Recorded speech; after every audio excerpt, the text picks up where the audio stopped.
our fences were just one by one falling down throughout the night. So we're just hearing the creak and the crashing of the fences falling down. We just were woken up constantly and couldn't get back to sleep. And the dog was barking and frightened and jumping on our bed. So I'm half asleep. So bear with me. My brain hasn't quite kicked into gear yet. I don't know how high I can connect. Maybe higher than normal. I don't know. It sometimes helps to be half asleep. Other times it doesn't, because you don't know what you're saying. So I don't know about you girls all in the UK. Was it the same for you? The wind was just, I've never known it that bad. Yeah, it was really bad. It's so loud. Oh my God. Yeah. I'm surprised the trees are still standing. We thought the tree was going to go. We were actually out with a torch not in the garden, through the window, because the creaking noises, we thought it was the tree. Obviously it turned out to be the fences, but we did think some of the branches might come off of the tree. I've never known wind that bad ever. It was just unbelievable. So not much sleep. Wow. And like you say, you never know when there's a lack of sleep involved, the most most wonderful things can happen. So we don't know yet which way that'll play out, but I have a feeling it's going to be amazing. Exactly.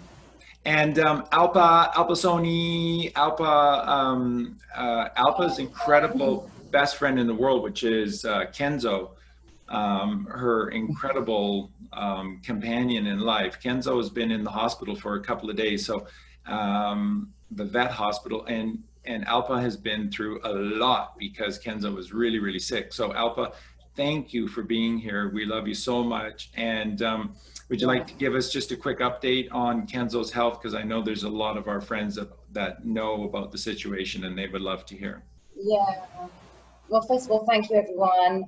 Hi to everyone. Hi, Magenta. Hi, Jen. Nice to be with you for the first time. Aloise, always lovely to see you. You're really special. And, you know, the work that you did the other day for 12 hours was just incredible. It's just amazing. So thank you for that.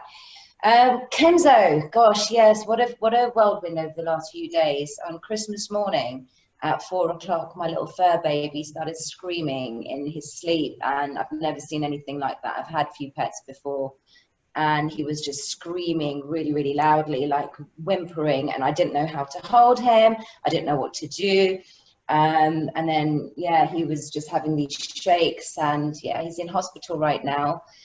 Don't know what it is yet, but it might be a bug. And I was just like, Kenzo, if this is a bad case of gas, I'm going to kill you myself. He was just really like he was just so much in bad pain. But the vets this morning have said that it could be some gastrointestinal problem. So let's see. You know, he's a fighter. Kenzo's a fighter, and his name means strong and full of wisdom. So he'll be fine. I know that. And I just want to say, have you heard about the Healy machine? Because the Healy frequencies could be really, really powerful for your doggy. Maybe just tune in. If you want, I could send him a little healing. We can speak about it after, but I was just getting a really strong feeling. It works with Tesla technology. It's really, really powerful for pets. So if it is something gastro... All of this energy is affecting them. All of this energy is affecting the pets at the moment. And Kenzo's a very sensitive soul. He's incredibly sensitive. He's almost human. And he's so, so special. There's so much wisdom in that little boy. And he's only one. You know, he's just turned 1 recently, and he's had a few hospital visits this year, a lot to go through for a little puppy. But like I said, he's going to be fine. He's going to be absolutely fine. And thank you for that, Jen. I will definitely think about that, because I've been doing a bit of Reiki on him myself. And I could feel sort of the biasins around his gut, and I could feel sort of like blockages of energy.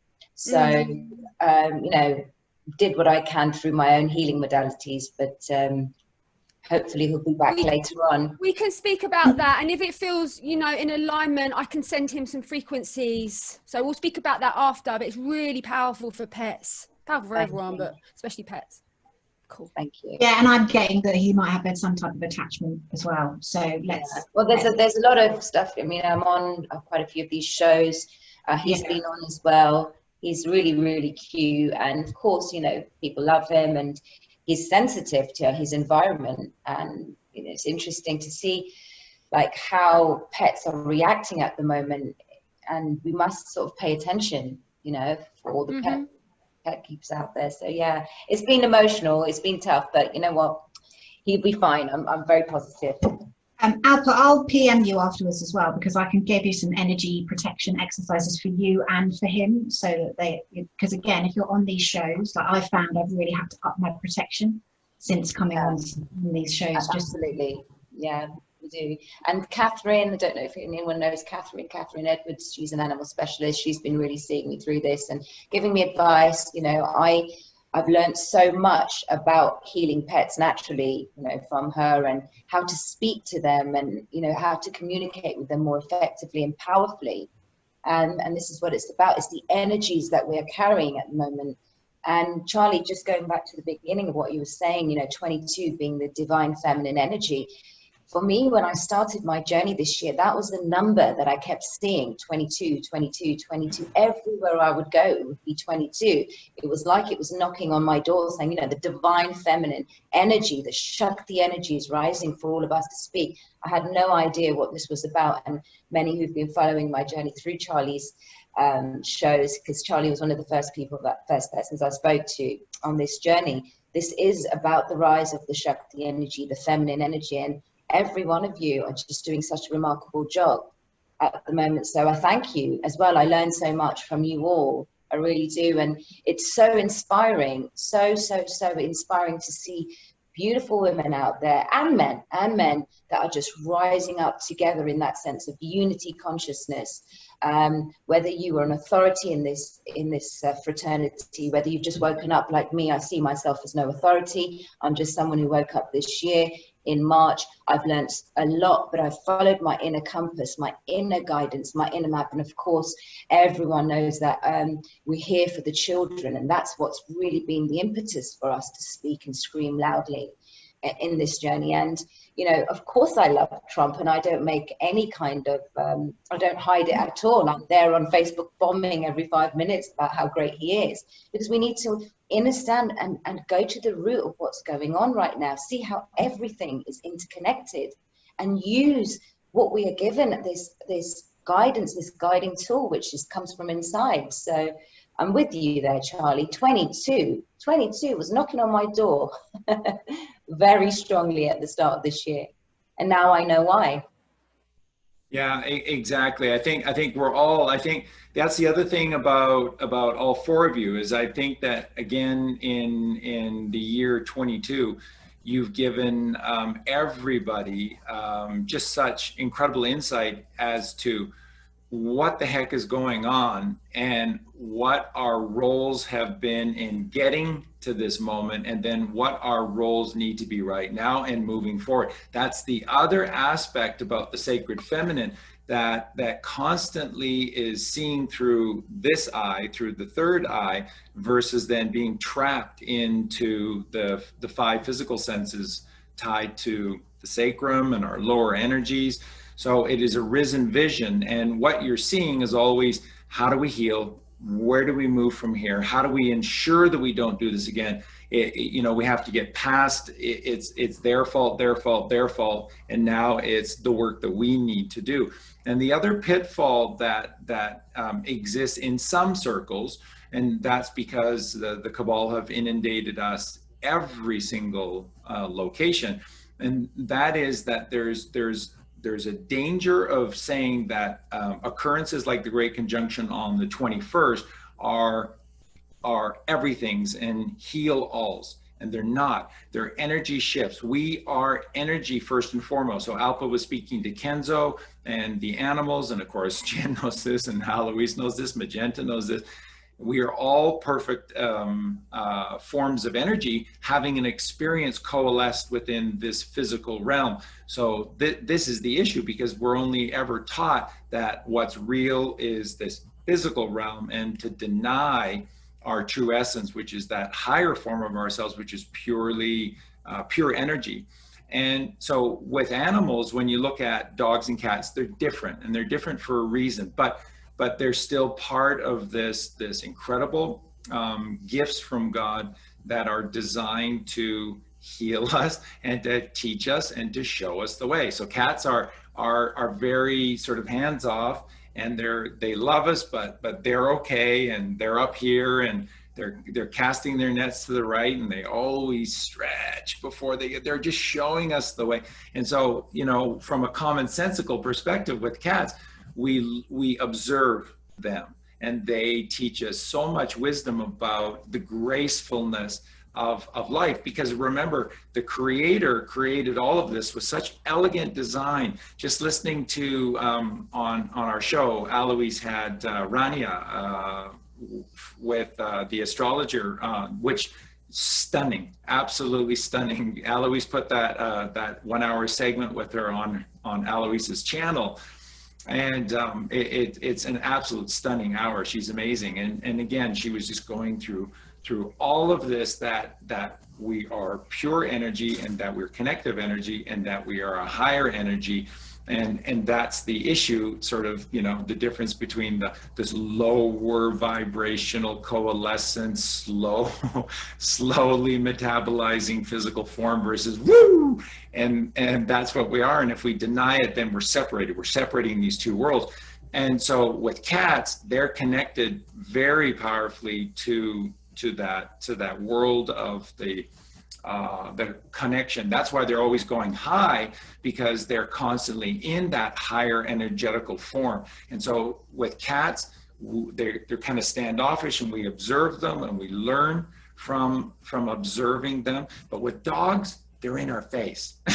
Literally, they're in our face. And then the thing with dogs that's incredible is that because they're always in our face, we're always looking into their eyes, and in their eyes, we see the mirror of us. And the mirror of a dog is God. And that's the incredible nature of dogs, is that they are showing us up close and personal the way that God loves us, which is in the moment, eternally, and they're asking for nothing in return. They love us purely, perfectly, in every moment, without judgment. That's how we have to love. And I've shared this before, and then we're just going to go around with the whole panel here in just a sec. But if you really, if you're really now committed to this gift of receiving, you have to learn the art of giving. You will not learn to receive the abundance of the Creator's gifts until you learn to give. And the giving is without anything in return, without anything attached to it. It is a free gift of you. That's the whole nature of the gift, is that it's freeing something about you and applying it however that person or that group or whomever wants to accept it. However they want to accept it and process it is up to them, because it is a free gift of you, and the energy rises out of you. And when you learn to give that way, without judgment and without strings attached, that's the cabal. And we've all just been taught that.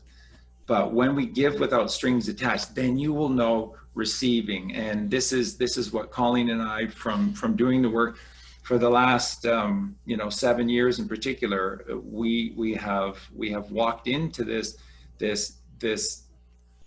paradise of not having to think, and not having to plan, and not having to worry. The K, war at K, worrying is being at war with the balance, the 11 master numbers, 11, 22, 33. Don't be at war with the God within you. And that is just giving freely. So with all of that, what I'm going to do is we're just going to go around the table here, starting with Aloise. And because of where we're at, which is almost at their new year, the real new year will be with the first sun rising on March 22nd. And it's very important that we change our calendars, all of them, because we are just circadian rhythms inside of us. But we're going to start with Aloise and go around the table, because what I want to start today is for each of you, take your time and in your own beautiful words, put an analysis to this year and what it has meant to you, and where we've come from, where we're at, and where we're headed. But just in general, from your heart, take your time, just the feelings that you're having inside of you right now about 2020 as we're about to cross the river into 2021. So we'll start with Aloise. Thank you, Charlie. Wow, where do I start? My goodness, 2020 has been such a baptism of fire. I really feel, I suppose I've been training all my life actually for 2020. You know, when I look back on it now, I really see how I've literally been in training. You know, you're talking to a woman who was chronically depressed, was very closed. You know, I floated up outside of my body. You know, I couldn't feel. You're talking about animals. You know, my dog was part of my heart opening process. She helped me open my heart. But when I had my spiritual awakening when I was about 28, I had a simultaneous spiritual awakening with my mother. We had both had our Saturn's returns at the same time. And at that point in my life, I went down the rabbit hole at 28. I went quite deeply down the rabbit hole. Really, really dear friend of mine was very awake, and he switched me on to the banking systems, and he told me a lot about what was happening on the planet, including the paedophilia. And I really woke up with quite a bang at the age of 28, so 15 years ago now. And I remember at that age, you know, what do you do with all that information? I didn't really know what I could do personally to help the elite, you know, stop the elite and the banking systems. And I innately knew inside of me that I needed to help shift consciousness. And my role here was to help shift consciousness on the planet. And from 28 to now 43, I kind of set about doing my own work first and foremost, doing my own healing work, which I think is really, really important. It's the first step on our alchemical level and our alchemical journey. But I took a long time to kind of heal myself. And then when I got strong enough, I knew that I needed to come to serve and support others in their healing journeys and in their healing processes.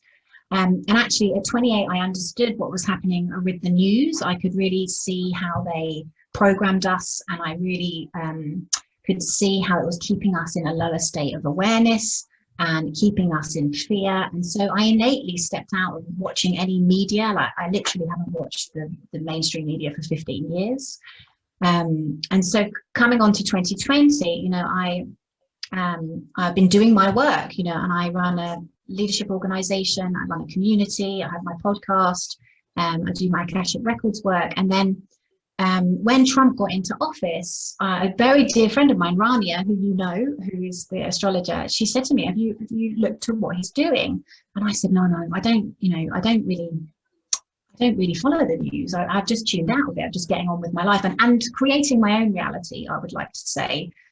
had been very successful at really understanding that we create our own reality. And really, I just spent my time creating my reality that I wanted to live in, and then helping and serving other people and showing them how to create their reality. So when she told me about what was happening, she mentioned, oh, you might want to tune back into it. So I started to tune back in, and he got into office, and you know, it's amazing how affected I was even then by the mainstream media, even though I didn't watch it. Because obviously, you know, you'll see a magazine, or you'll see something in a shop, or even on a TV briefly. And I remember thinking, oh, well, maybe he and Flotus don't get on so well. And so this stuff was like filtering through into my reality, even though I didn't even watch the mainstream media. And it was very powerful for me, because when I started to then tune back in to really what was happening, and I did have to go through this period of, hold on, is he what they say he is? Because the conditioning had been so heavy, even though I wasn't even in it. So what is it like for people who literally are glued to the mainstream media? I have no idea. But when 2020 started, and it really, Corona kind of first came in, I had another awakening, and I literally kind of, all the dots joined for me around what was happening with the children, obviously what was happening, kind of the interlink, the DUMs, all of this stuff, kind of, it was like another level of awakening. And I realized, oh my God, this is why we came. You know, I had this huge download of, this is exactly why we came. This is what I've been training for. And this is the consciousness shift that I've been working towards for 15 years of my life. So the first part of 2020 for me, I was shedding real old skins because I could see what was happening on the planet, and I could see Donald Trump's role in it. And it was very easy. All you had to do was look at the White House and look at the all the things that they've been doing to support helping the children. And then I had to shed my skin because I had to then come out and stand in my truth and basically then help and serve other people into the bridge of helping them see what was happening. And I'll be honest, the first part of 2020 was quite difficult for me. I was out there on Facebook getting attacked by friends, you know, I would say people that I have known and loved and still love. But the first part of 2020 was quite difficult because I really had to stand in my truth. And I had to get used to not being liked. And I'm a fire energy. I like to be liked. And so now I realize it was kind of the last of my skin that I was really kind of stepping out of so I could step into my truth. But it was difficult, I would say, for me, the beginning of 2020. And then kind of something kicked in, and it was obviously when all of the information came to light about the children, you know, that what am I going to do? Am I going to stay silent, or am I going to speak my truth? And am I going to stand in my truth? Am I going to do what I came here for? So there was no kind of choice, so to speak. And then I'll be honest, I've kind of just really started to enjoy what is happening. And enjoy is probably the wrong word, but I've enjoyed seeing people rise, you know, and being part of that and being a catalyst for that and helping people really shed their skins myself. So yeah, 2020 has been an epic year. I've also noticed my spiritual gifts. You know, I do a lot of work in the Akashic Records, you know, and to have a lot more insight and information coming through has just been so satisfying and rewarding for myself. And I know that everybody out there, their spiritual gifts are opening up, you know, when they're true to themselves. Like Alpa said, when we listen to our inner sat nav, and when we really kind of go inside and follow our higher self, you know, we are guided and we are supported. So it's been a monumental year, and it's not over yet, but no, I feel blessed to be here and really just loving leading the charge, really. And I know that we are, you know, the next few years, more and more people are going to need our support. So I'm kind of really just stepping into that and embracing that, really.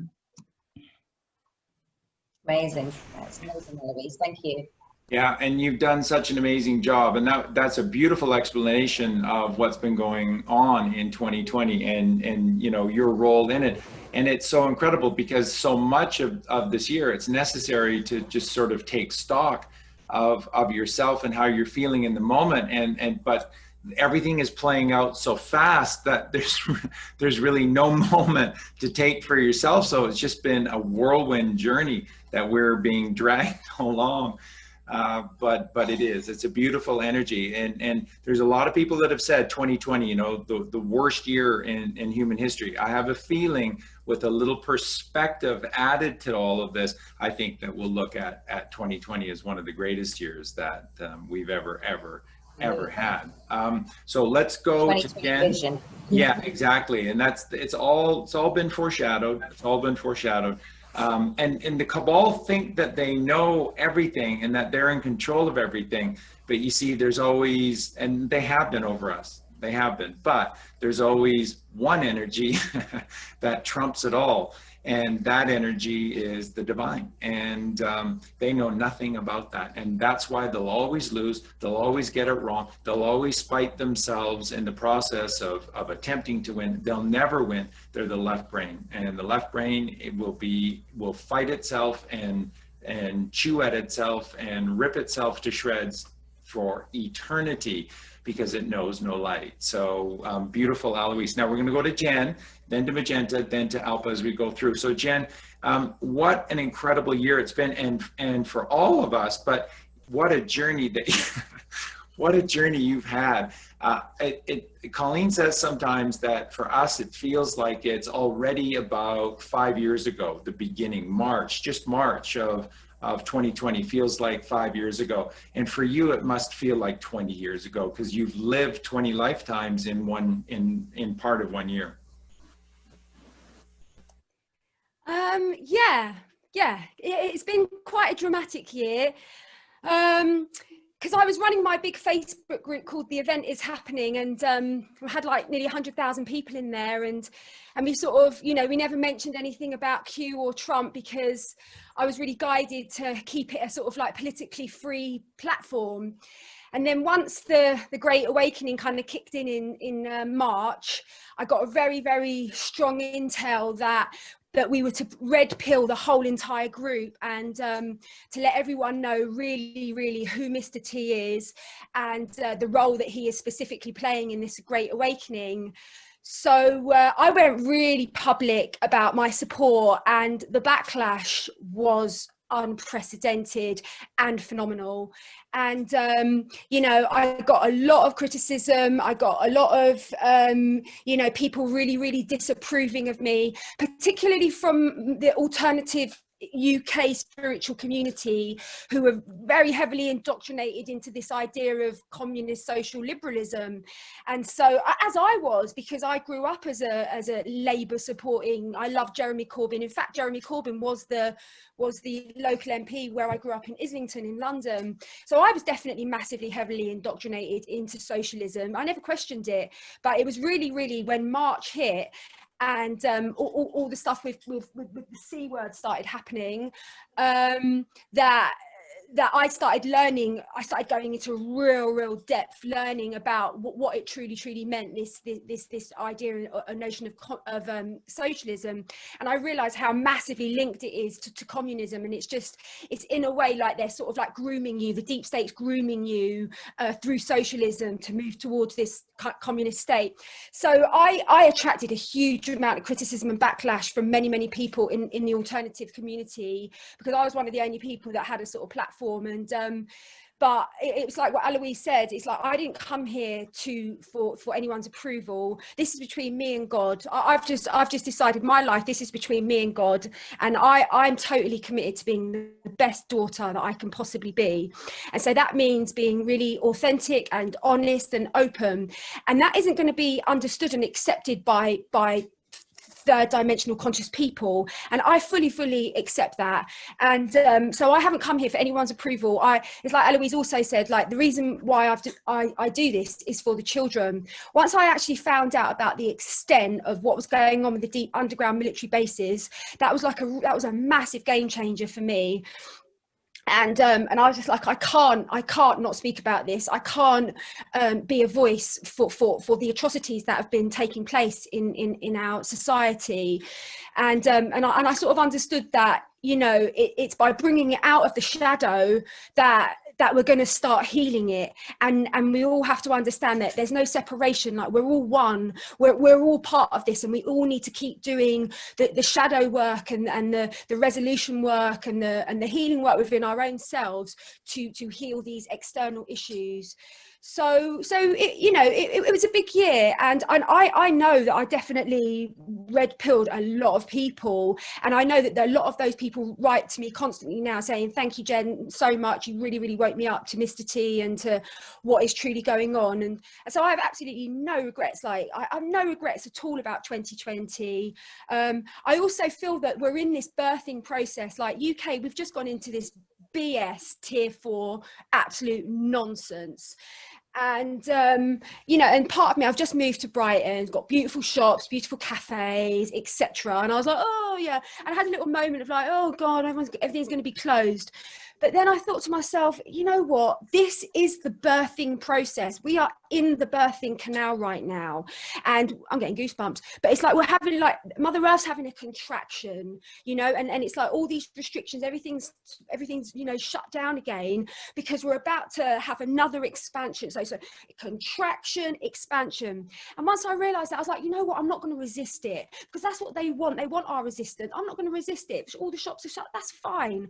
I don't even... Actually, it's really good, because it starts addressing this addiction to consumerism and materialism that everyone's just lost in this world of all that. So actually, it's a good thing that all the shops are closed. And, you know, if I really want a cappuccino, I'll just order a cappuccino machine. Do you know what I mean? It's not the end of the world. But what I'm realizing is that I did a video yesterday, and what I've been shown is that 2020 is the year when, if you imagine our society, our world is like a really, really decrepit garden, and it's got loads of rubble and it's got loads of toxic weeds. And so 2020 has been really the year of the white hats and all of us going in there and getting our hands on those weeds in order to pull them out. And those weeds are very, very deep. The tentacles are so extraordinarily deep and have been in place for eons upon eons upon eons. And so the work of 2020 hasn't been all sort of fancy and glamorous, you know what I mean? It's because we've had to like roll our sleeves up and get in there and pull up those horrendous weeds. So the video I made yesterday, I was just speaking about that. And I was saying, like, it's a good thing. Of course it's a good thing. It's a messy thing. If you have a big, massive house and you have a huge garden, it's not the best job in the world to have to go in there and sort it all out. But it's necessary in order for the new seeds to be planted. So I feel that 2020, that pretty much summarizes 2020 to me. It's been where we've all been going in there, that particularly the white hats, the Q team, been pulling out all of the rotten, poisonous weeds, to clear the garden so that we can start planting the seeds of new earth, of the golden age, of this beautiful new earth. So also what I mentioned in my video yesterday, obviously I don't follow any mainstream media, but it popped up on my YouTube that they'd agreed some Brexit deal. And I got a green flag when I saw that. I was like, this is something good. That means that they're not really wanting to really massively torment the people of the UK. So my intuition was, it's a good thing that we're going to start seeing things shift. And also I know that there's quite a lot of talk going on at the moment about Jasara and Nasara. So when I tune into 2021, that's what I'm seeing. I'm seeing good things coming for all God's children. That's my little bit I'd like to say. And that's so beautiful, Jen. Aloise and yourself have done such an incredible job encapsulating everything, and you're just bang on. And what I'll just quickly say before we go over to Magenta, everyone, is to remember this. When we refer to the underground world, there's a tendency, and I think it's to help people to make the connection to what we're talking about with the deep, the DUMBs, the deep underground military bases.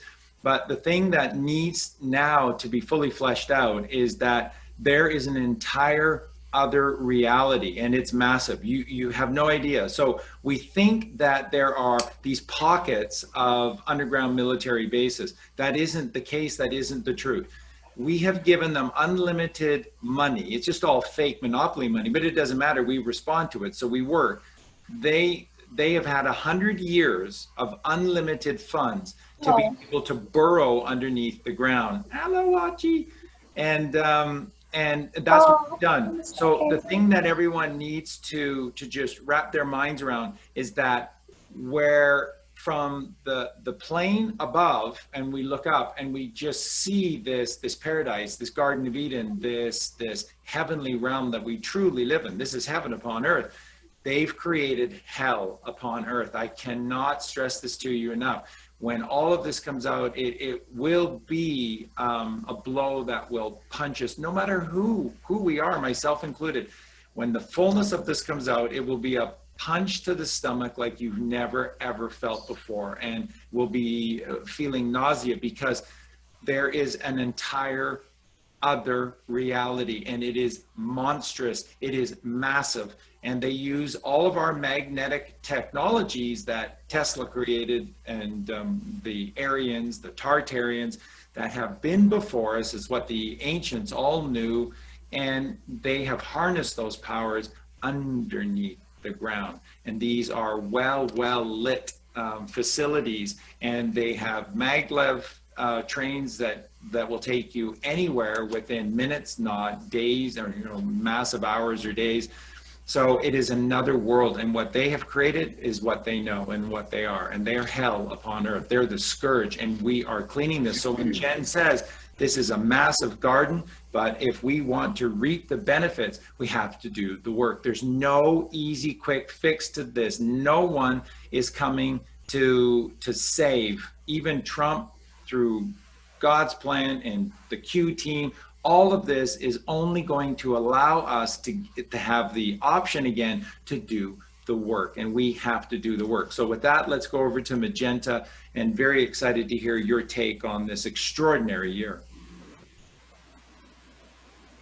Yes, great question about 2020. And before I start, I'd just like to thank Charlie for talking about the dog and the cat, because everything he said was spot on. And I have one dog and I have one cat, and they're exactly as Charlie described, the cat being multidimensional and having a paw in each realm, if you will, and the dog being there to show us absolute unconditional love. So everything is absolutely correct that he said. So 2020, to me, I feel 2020 is the first tangible evidence on a physical linear level for everything the 9 have been telling me for the last 20 years, 20 plus years. Everything that they have said, going back to those times, I would look for the evidence of those things there and then. And whilst there was evidence of that within the higher realms, within the mind, the way one would think, within the dream world, nothing was really tangible on a physical level of what they were saying regarding this change, this shift, this transformation, this great awakening, and this collapse of the old order, collapse of the old system.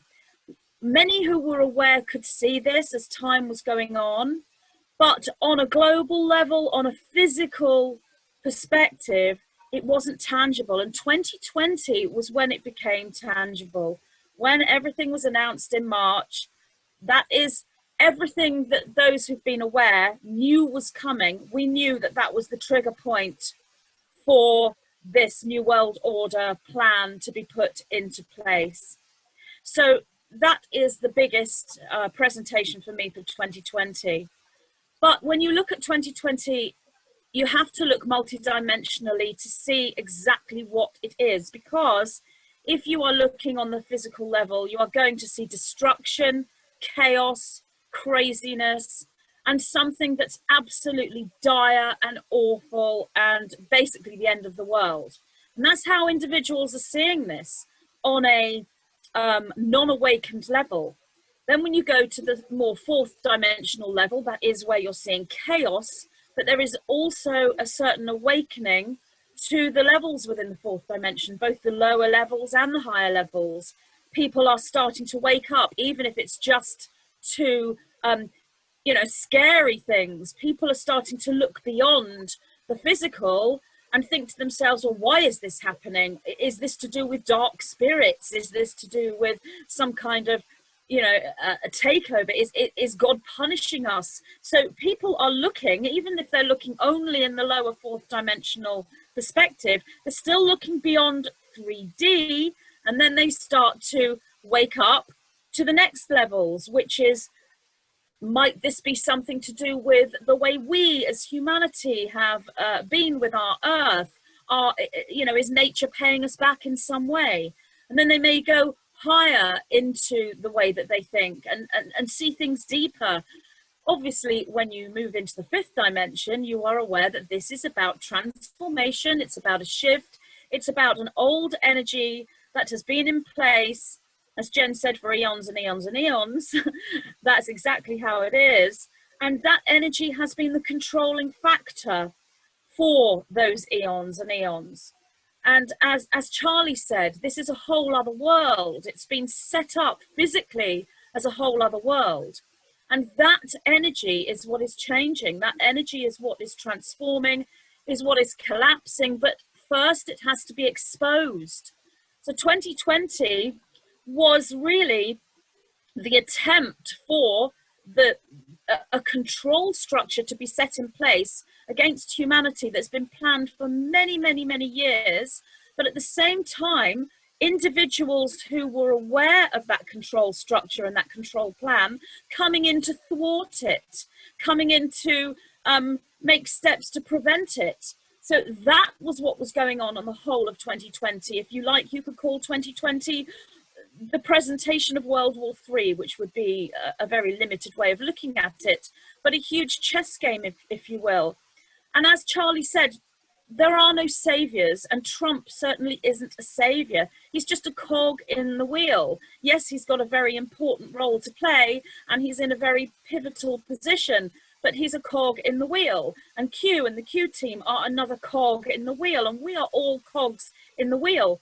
And when you look at that multidimensionally, you have individuals who, if you will, are white hats, who they may not have any understanding of spirituality and multidimensionality. They are simply working against the control structure to prevent it with whatever knowledge that they have, whether it's military or whatever training they have. They have put a plan into place on a physical level, but then when you look at the grand plan, that's cosmic.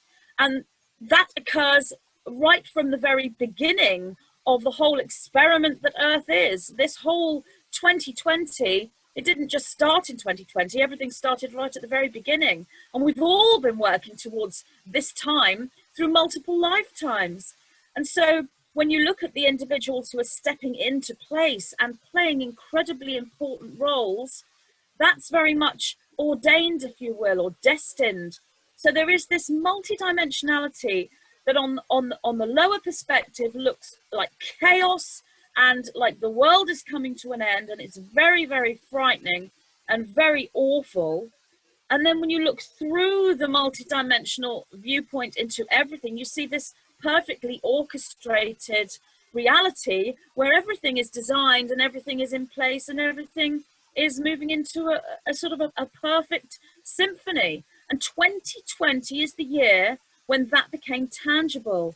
It's not tangible for those who only see the lower perspective because they don't see the multidimensionality, so they're in the fear. To them, it's simply destruction and utter confusion and utter shock. But for those who are aware, we are very much seeing that destined symphony play out. And this is why some people will see 2020 as the worst year that's ever occurred, that anyone has ever known in their lifetime.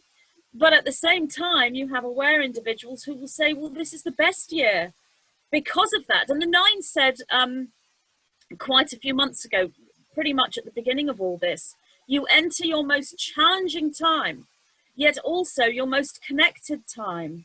And that's exactly how it is. We're more connected than we have ever been. We're more unified than we have ever been. Even those individuals who are angry with what is happening, they are still more unified because no longer is there all these different things to argue about, even though that is still there running through. And that's what the cabal used to divide us.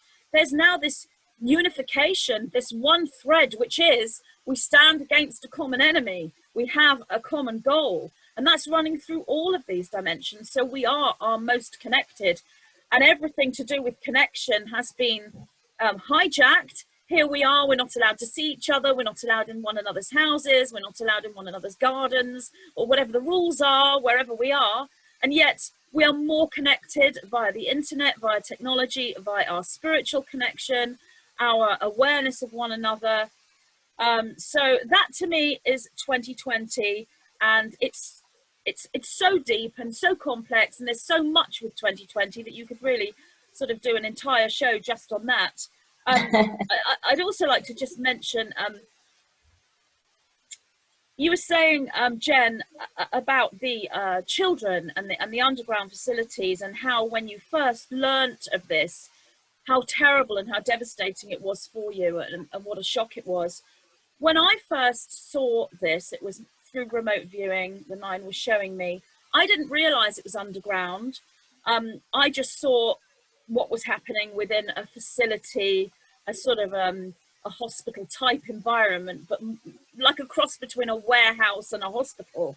But I didn't realize it was underground. It wasn't until later that I was shown that much of this is underground. But like Charlie says, this is an entire structure, and I will say that we do concentrate very much on the underground facilities, but this does or has gone on above ground as well. It isn't just an underground movement, it's happening all over. you know, the entire underground world and above ground world is hijacked. But the above ground world hasn't been hijacked as much until now. That's what 2020 is about. It's like, now we need to put our plans into place.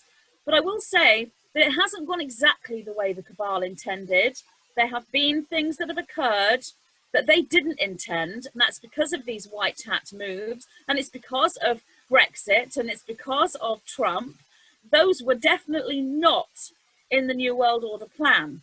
And if Trump wasn't around and Brexit didn't occur, the New World Order would be a smooth operation, and we'd go from thinking we were free to complete captivity and tyranny in a very short space of time, and we would be taken along with that like a wave, if you will. But because of Trump, because of Brexit, the awakening of the people, that has shown us something different. So they aren't able to smoothly put this operation into place because there is opposition to it, because of this whole cosmic destined awakening. You can't just have darkness and negativity. You have to have light and positivity as well. The other thing I'd like to say to Jen is, I didn't realize you were in tier 4. I'm still in tier 3 where I am. And you also mentioned you grew up in Islington. I didn't know that. I also grew up in Islington for the first 5 years of my life. Anyway, that's me. Wow. Oh my God, I didn't know that. Amazing. Wow. Thank you so much, Magenta. If there was ever an answer that was a 20 out of a 10, that's it. So not only did you get a perfect score, you got 10 bonus points for that response. That was, as we've heard all morning, we've just heard this sacred feminine wisdom, which is genius, and it all is rooted in common sense. Everything that we've been hearing from these brilliant women is there's just this groundedness, and that's of course largely what's been missing on purpose, of course, because they know our physiology. They know that we, man or woman, are electrical beings. So we are positively charged and we're live wires. And as live wires, all you need to do is just ground them. And something that, again, perspective's needed on all of this. If we went back 100 years, what most people refer to as ground or grounding, they called earth and earthing. And the word has been changed over 100 years. It's just been eradicated out. So now all of us just refer to it as grounding, which is a description of the process. But isn't it interesting how it used to be called earthing? Because that's what it is. The mother is magnetic. And so she is what grounds our haywire nature, because we are spark plugs and live wires. And Colleen and I were talking about the show in preparation for it last night or around the fire, and we were just doing this, and it just came to us, the analogy about a common, just a 2-stroke, lawnmower engine, just, a basic Briggs and Stratton engine that has run so much of the 20th century.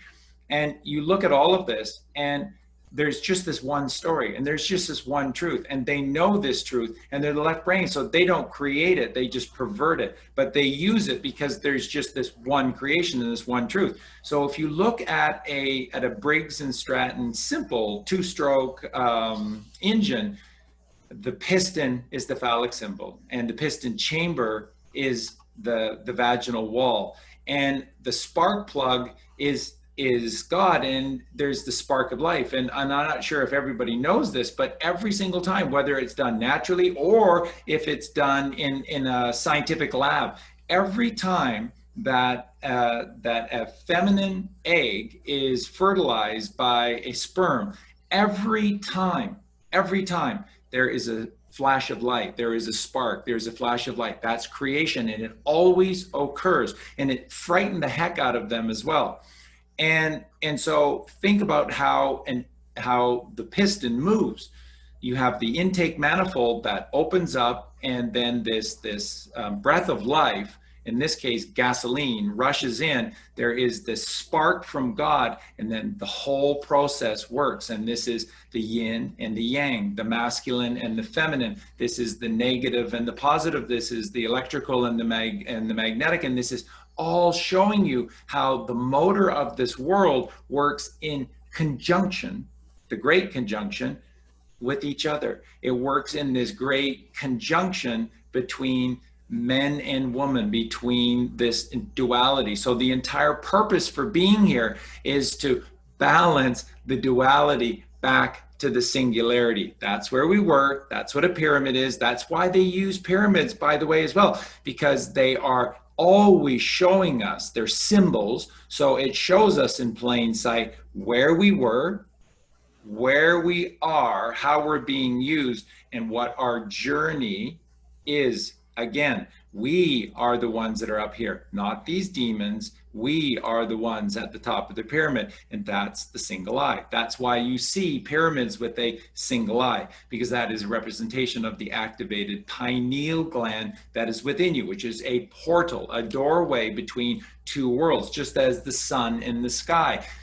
Again, the Hermetic principle is always at work. It is always the truth of truths. It is always the overriding explanation and factor that guides all of creation.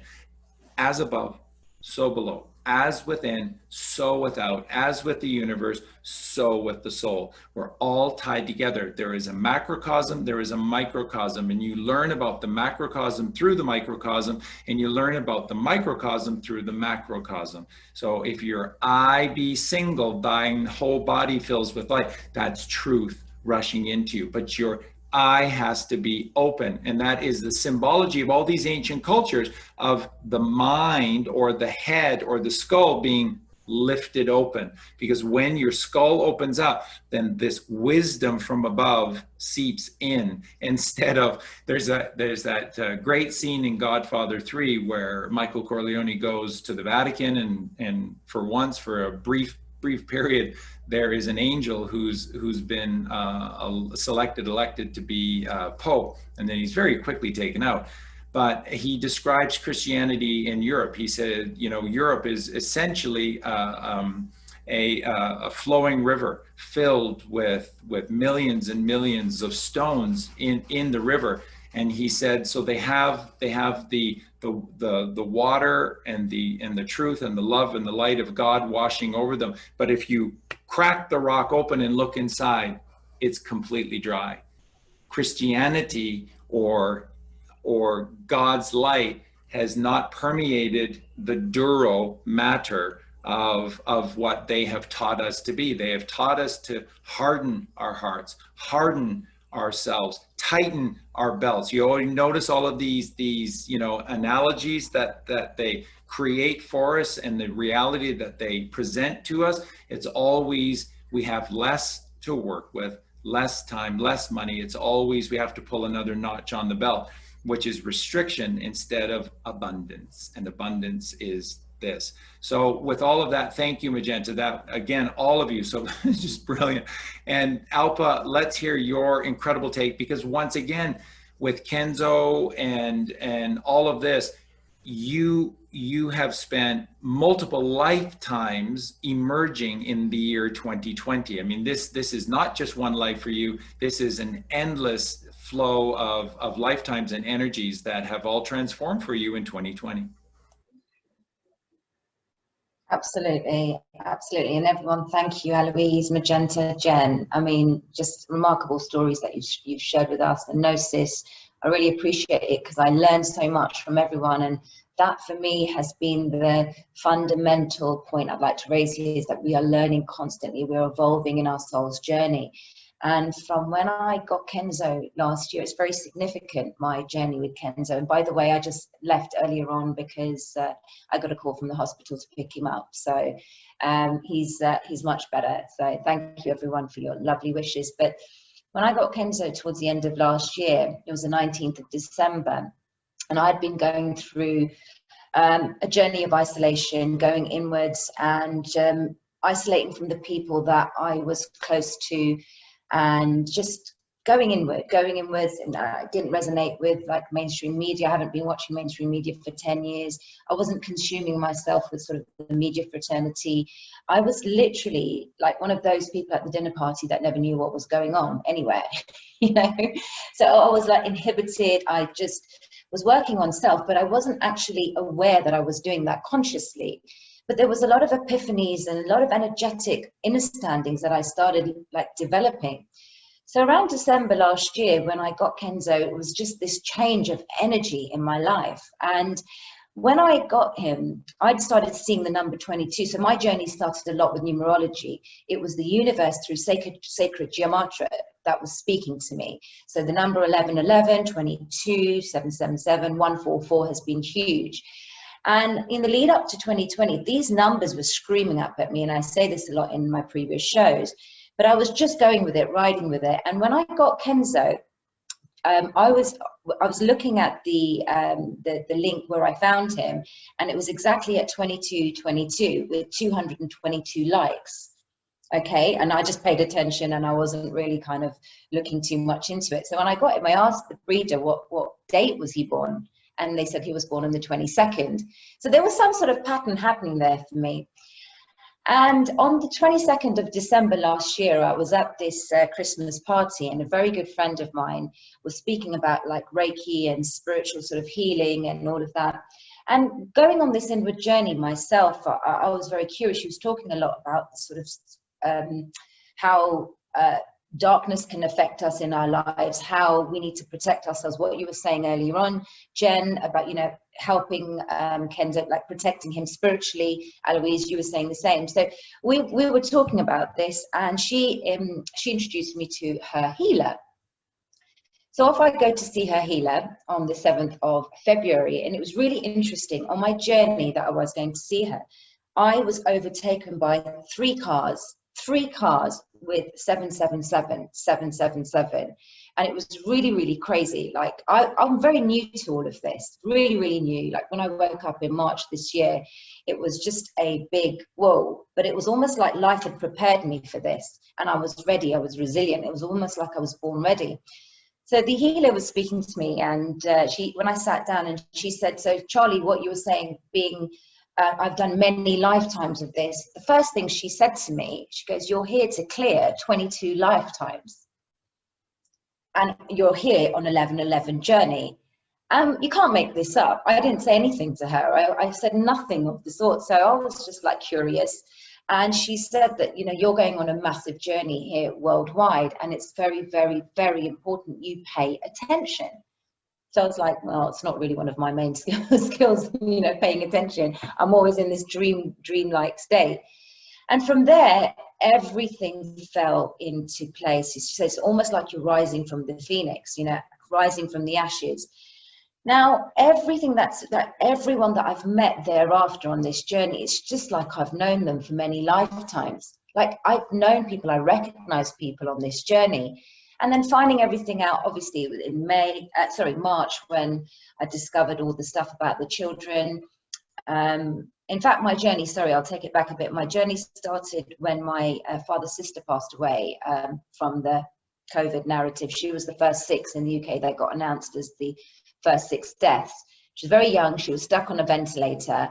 And that whole thing, that whole protocol really angered me. And it was an impetus for me to dig deeper. And, you know, I formed a group with my healer and her groups and stuff. And it was just from there that I started waking up to everything about the children.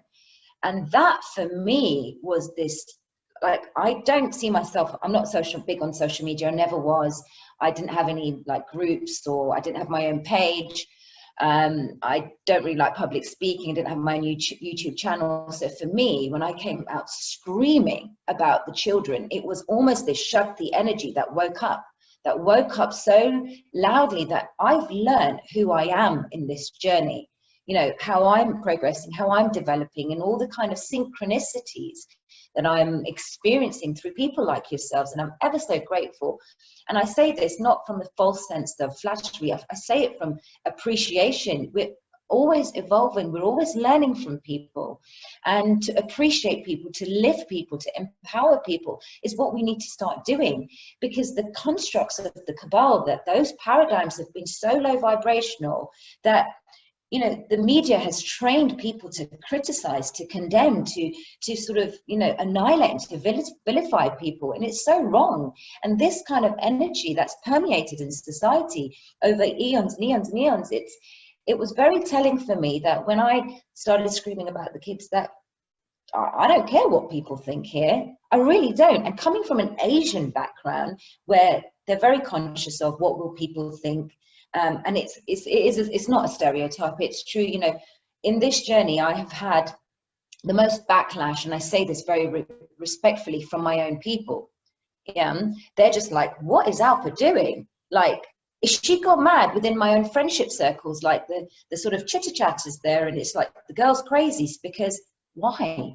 I am supporting someone who worldwide has been vilified and has trained you and your psychological makeup to tell you that he's a bad person. And suddenly, by me aligning with Trump, they're not going past anything other than that media narrative, then to sort of think I'm a racist. The amount of criticism I got, I only know, but it was almost like I didn't care. It just lifted me even more, and it strengthened me. Because let's put it in perspective, with all these beautiful explanations you guys have given us today, fundamentally, this stuff that's been going on our planet has been wrong.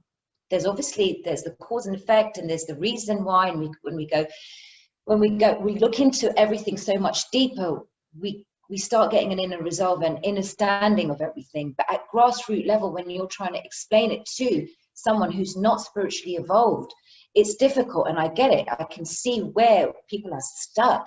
And this is a spiritual war. This is something spiritual. You have to have a spiritual compass here to understand what's going on. You have to. This is a battle of good over evil. And we really need to sort of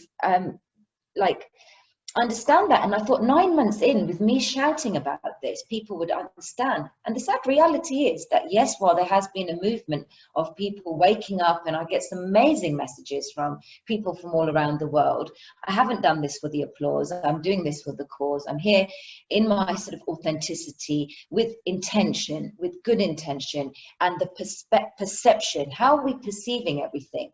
What is our perspective on anything? When we are sat with someone, it's energies. Energies don't lie. We can pick things up, and we can have this inner compass to really decipher, to discern, you know, what's going on. And it made me see where everyone was at within my own sort of family, my own friendship circles. But it's not from a place of judgment. It is from love.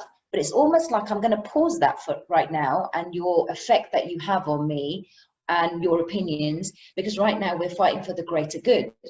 And in our Gita, the conversation between Arjuna and Krishna stipulates that. It says, look, you'll have to go against your family, your friends. You'll have to do that. There may be bloodshed involved in the epic of the Mahabharata, but you have to follow your dharma, the righteous path, the path to, you know, the good and the godliness of everything.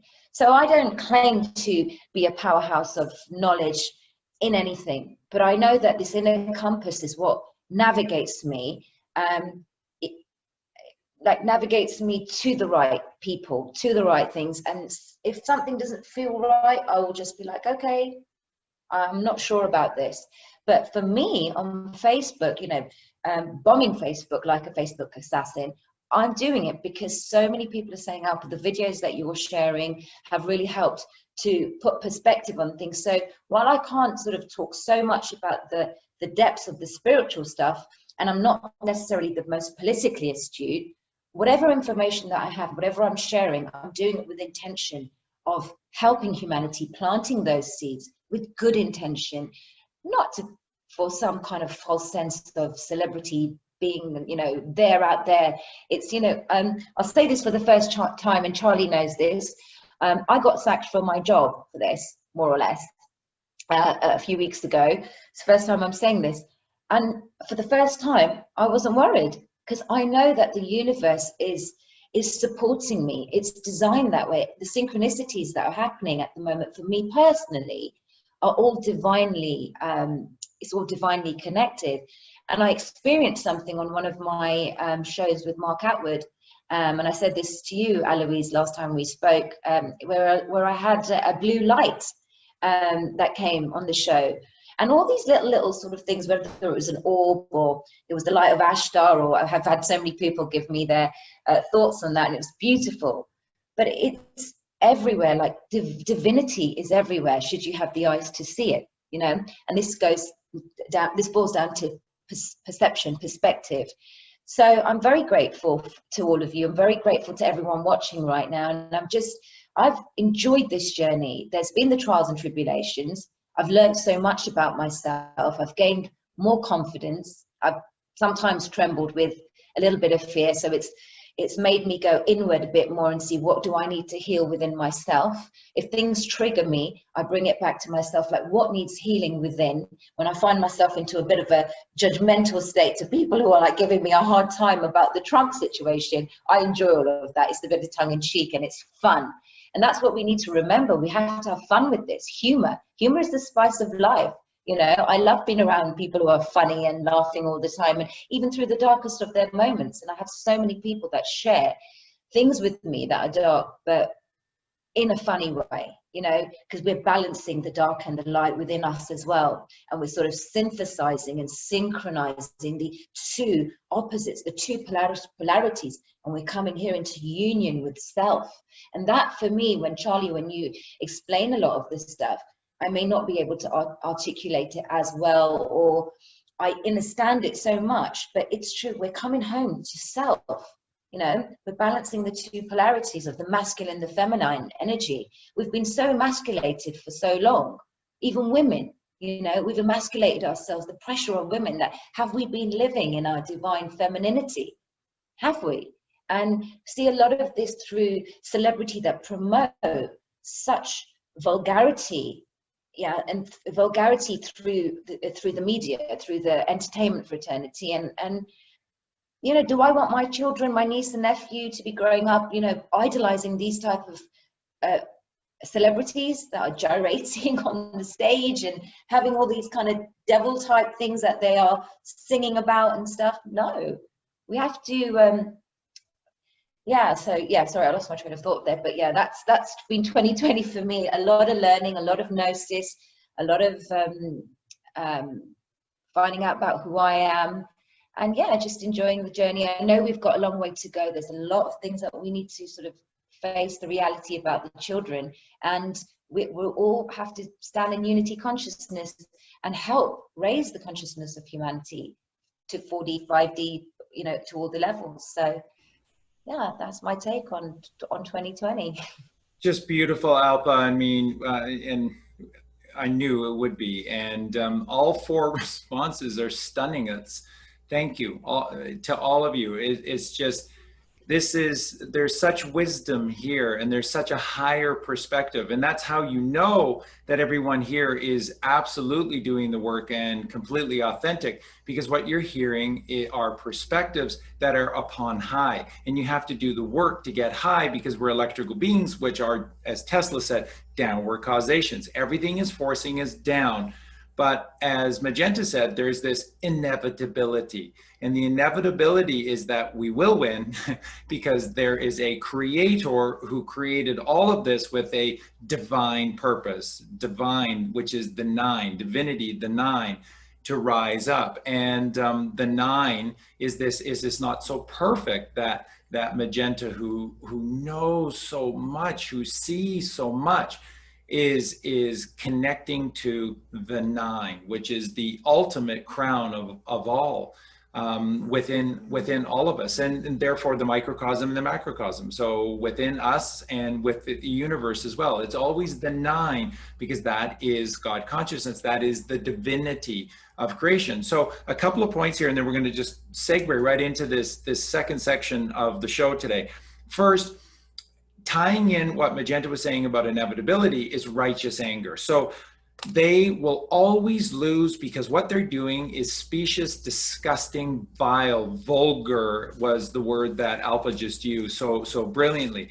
We had Lady Diana, who came out selflessly, who was put into a situation probably without much say into it. She did her best, she played her role, and then she saw the breadth of her vision and she went, oh my God. And then she spent the rest of her time in existence going, this is wrong. This is absolutely wrong. And what we need to do in this world is right. You see, that's righteous anger. And yes, it's anger, which is a lower vibrational expression, but it's righteous. And a righteous anger is that spark plug with regard to the piston and the piston chamber. That is that spark of life. And that is this inevitability that Magenta is talking about. No matter how clever they are, no matter how much power they had or have, they will always lose because what they're doing is wrong. And when we find out, that's why the illusion, folks, that's why the mainstream media, that's why it's on 24/7, 365. That's why you're not allowed to have alternatives. And that's why when a John Kennedy comes along, or Bobby Kennedy and Martin Luther, Malcolm X, and when Lady Diana, and then when Michael Jackson wakes up, and when George Harrison and John Lennon get out of the Beatles, and they wake up and they begin to have a voice, and they begin to speak, and they begin to say, they have to go. They have to go, because you can't burst the illusion. The illusion is the world, as Josh X brilliantly explains. The truth, the reality is the earth.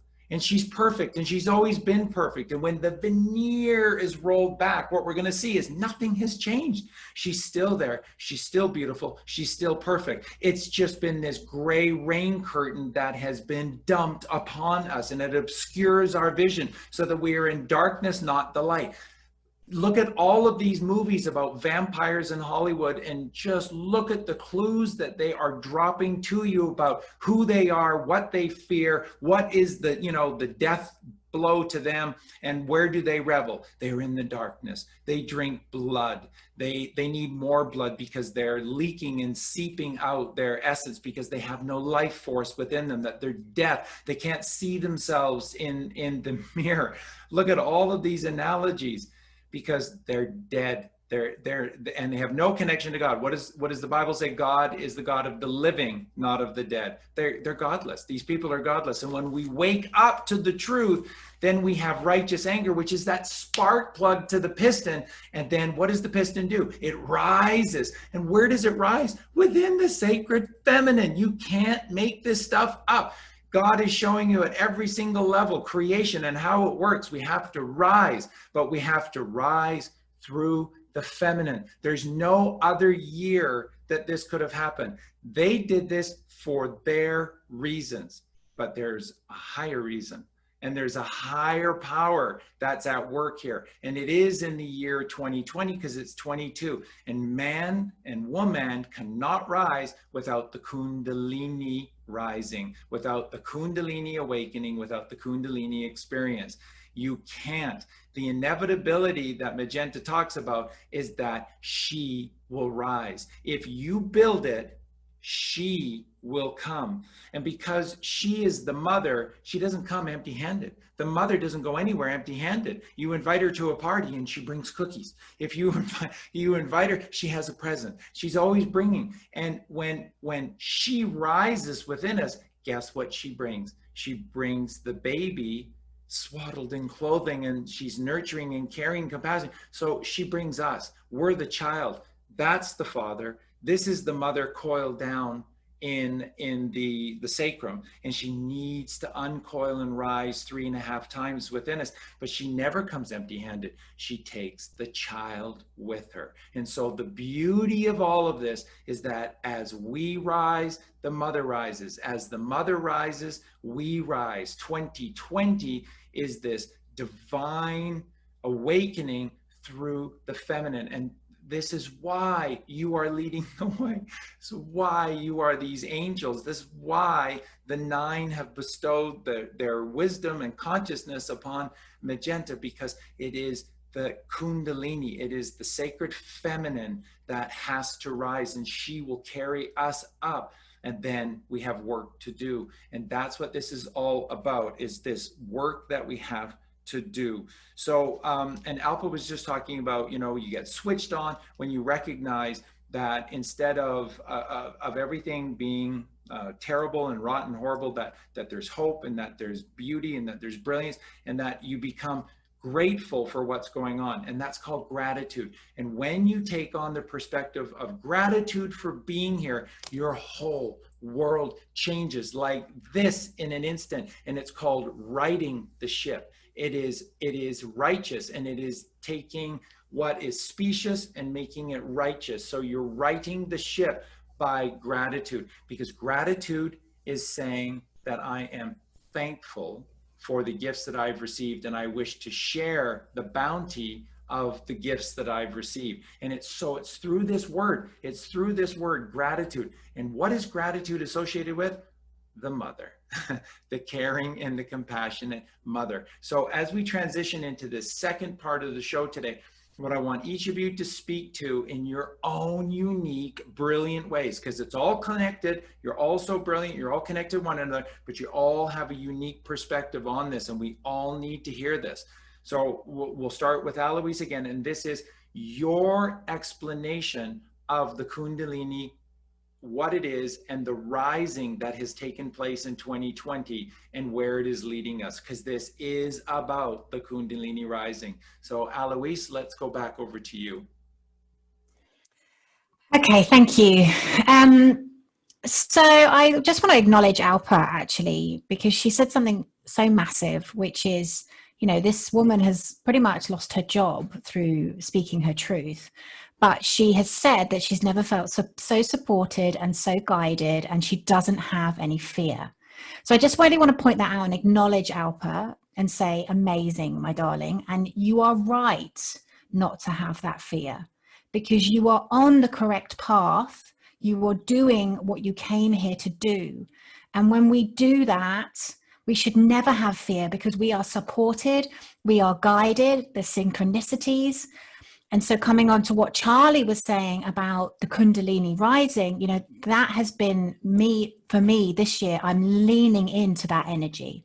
I don't have a fear. I don't have a worry. I don't have a concern, because I know that we are divinely supported and divinely guided. And I know that everything is happening for me, not to me. And I think when you come from this attitude of everything, even the bumps in the road, all of the things that look like breakdowns, you know, personally, I've had to deal with people in my sort of space who aren't awake, people very close to me. And it's caused, you know, sort of arguments and upsets and everything. And I'm always looking for, why is this happening for me, not to me? You know, and when I come from that perspective, I've really, really seen of how the microcosm and the macrocosm are playing out in my life, you know, and because of that, I can really get empathy for other people and what they're going through. So I just wanted to acknowledge Alpa, but also kind of say that, you know, this is who we are. You know, we are supported, we are guided. And when we have that faith and that trust, I've got a lot of people at the moment in my community and friends who are wanting to leave their like 3D jobs. And they have this fear of, am I going to be supported? Am I going to be okay? The poverty consciousness has been programmed into us so heavily and so deeply. But what I want to really say to people is this Kundalini rising is us starting to learn and trust that we are supported and we are guided. And I just want to give you a few examples from my own life, hopefully to give people kind of trust and faith in their path. But, you know, I was given Patricia Corey's books by a friend of mine, literally probably about 6 months before Corona hit. And it was like my guides were preparing me for exactly what was about to happen. Because when it happened, I thought, oh, okay, this is all very familiar here. And I've always been kind of, if I don't know what, I've been teaching about Dharma, for example, for the last 3 years in my community, about going to the right. And about obviously really doing our Dharma and stepping into our soul purpose and our soul work.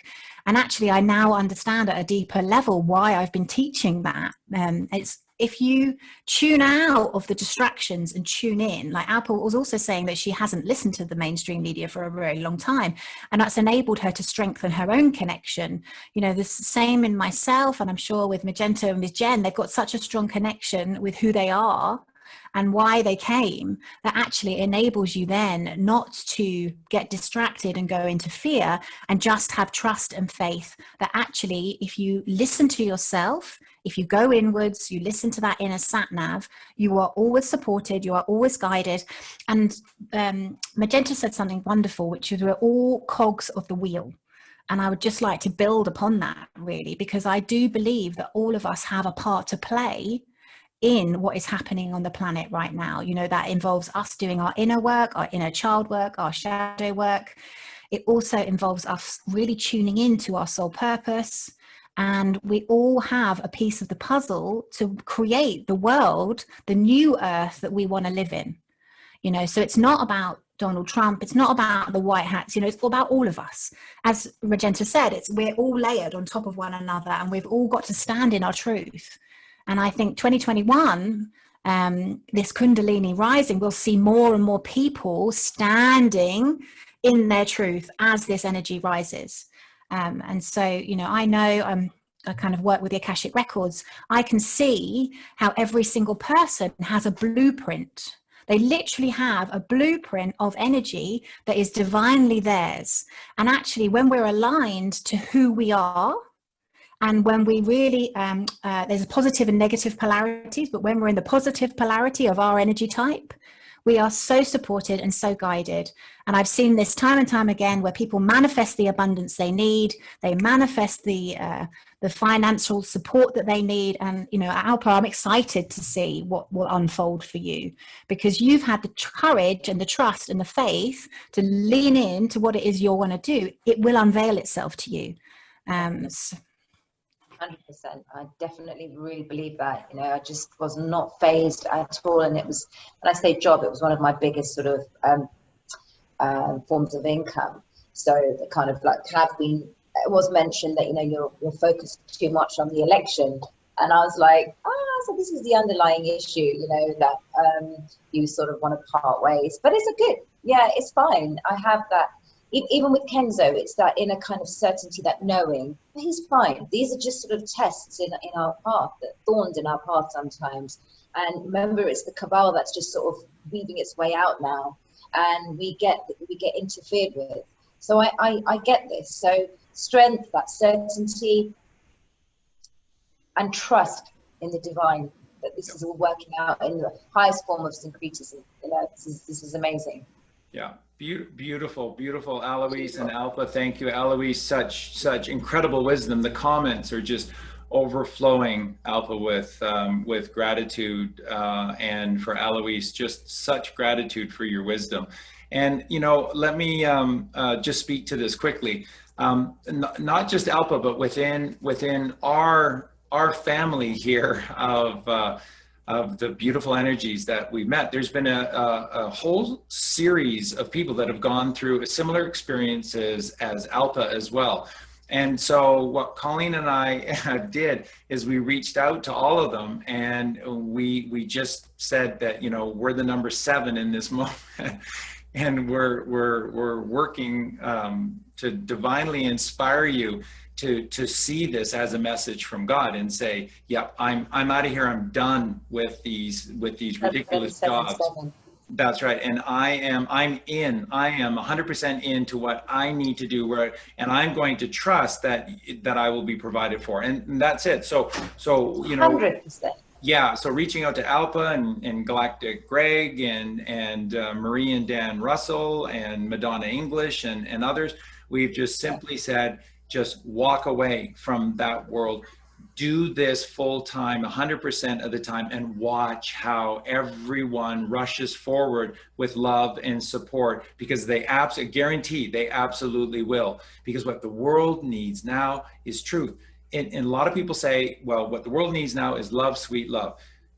If there's no truth, there's no love. If there's no truth, there's no light. We need love and we need light is the essence to who and what we are. But without the truth, they don't exist. The truth is what must come. That's, again, if there's one thing that kind of overrides everything for Colleen and I, and why I can be the way that I am with Charlie, very funny at times, but so intense, because the truth has to be told, and I will not allow anyone anymore to stand in the way of this truth coming out. And it's not about me, it's not about, because it's not my truth. And that's why we don't charge for any of this, because there's nothing about me that is more divine or more special than anybody else. It's just that I have willingly tapped into this because I said enough with this insanity. And so then you connect, as Aloise was saying, when you open these portals, these doors, then the light shines through. And light, all of these parcels of light, they have the Akashic records in them.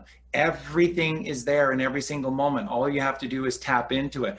And then another incredible thing that Alpa was saying was this Shiva and Shakti, and we're going to transition to Jen now. But remember, everyone, that Shiva was a carnal monster unto himself.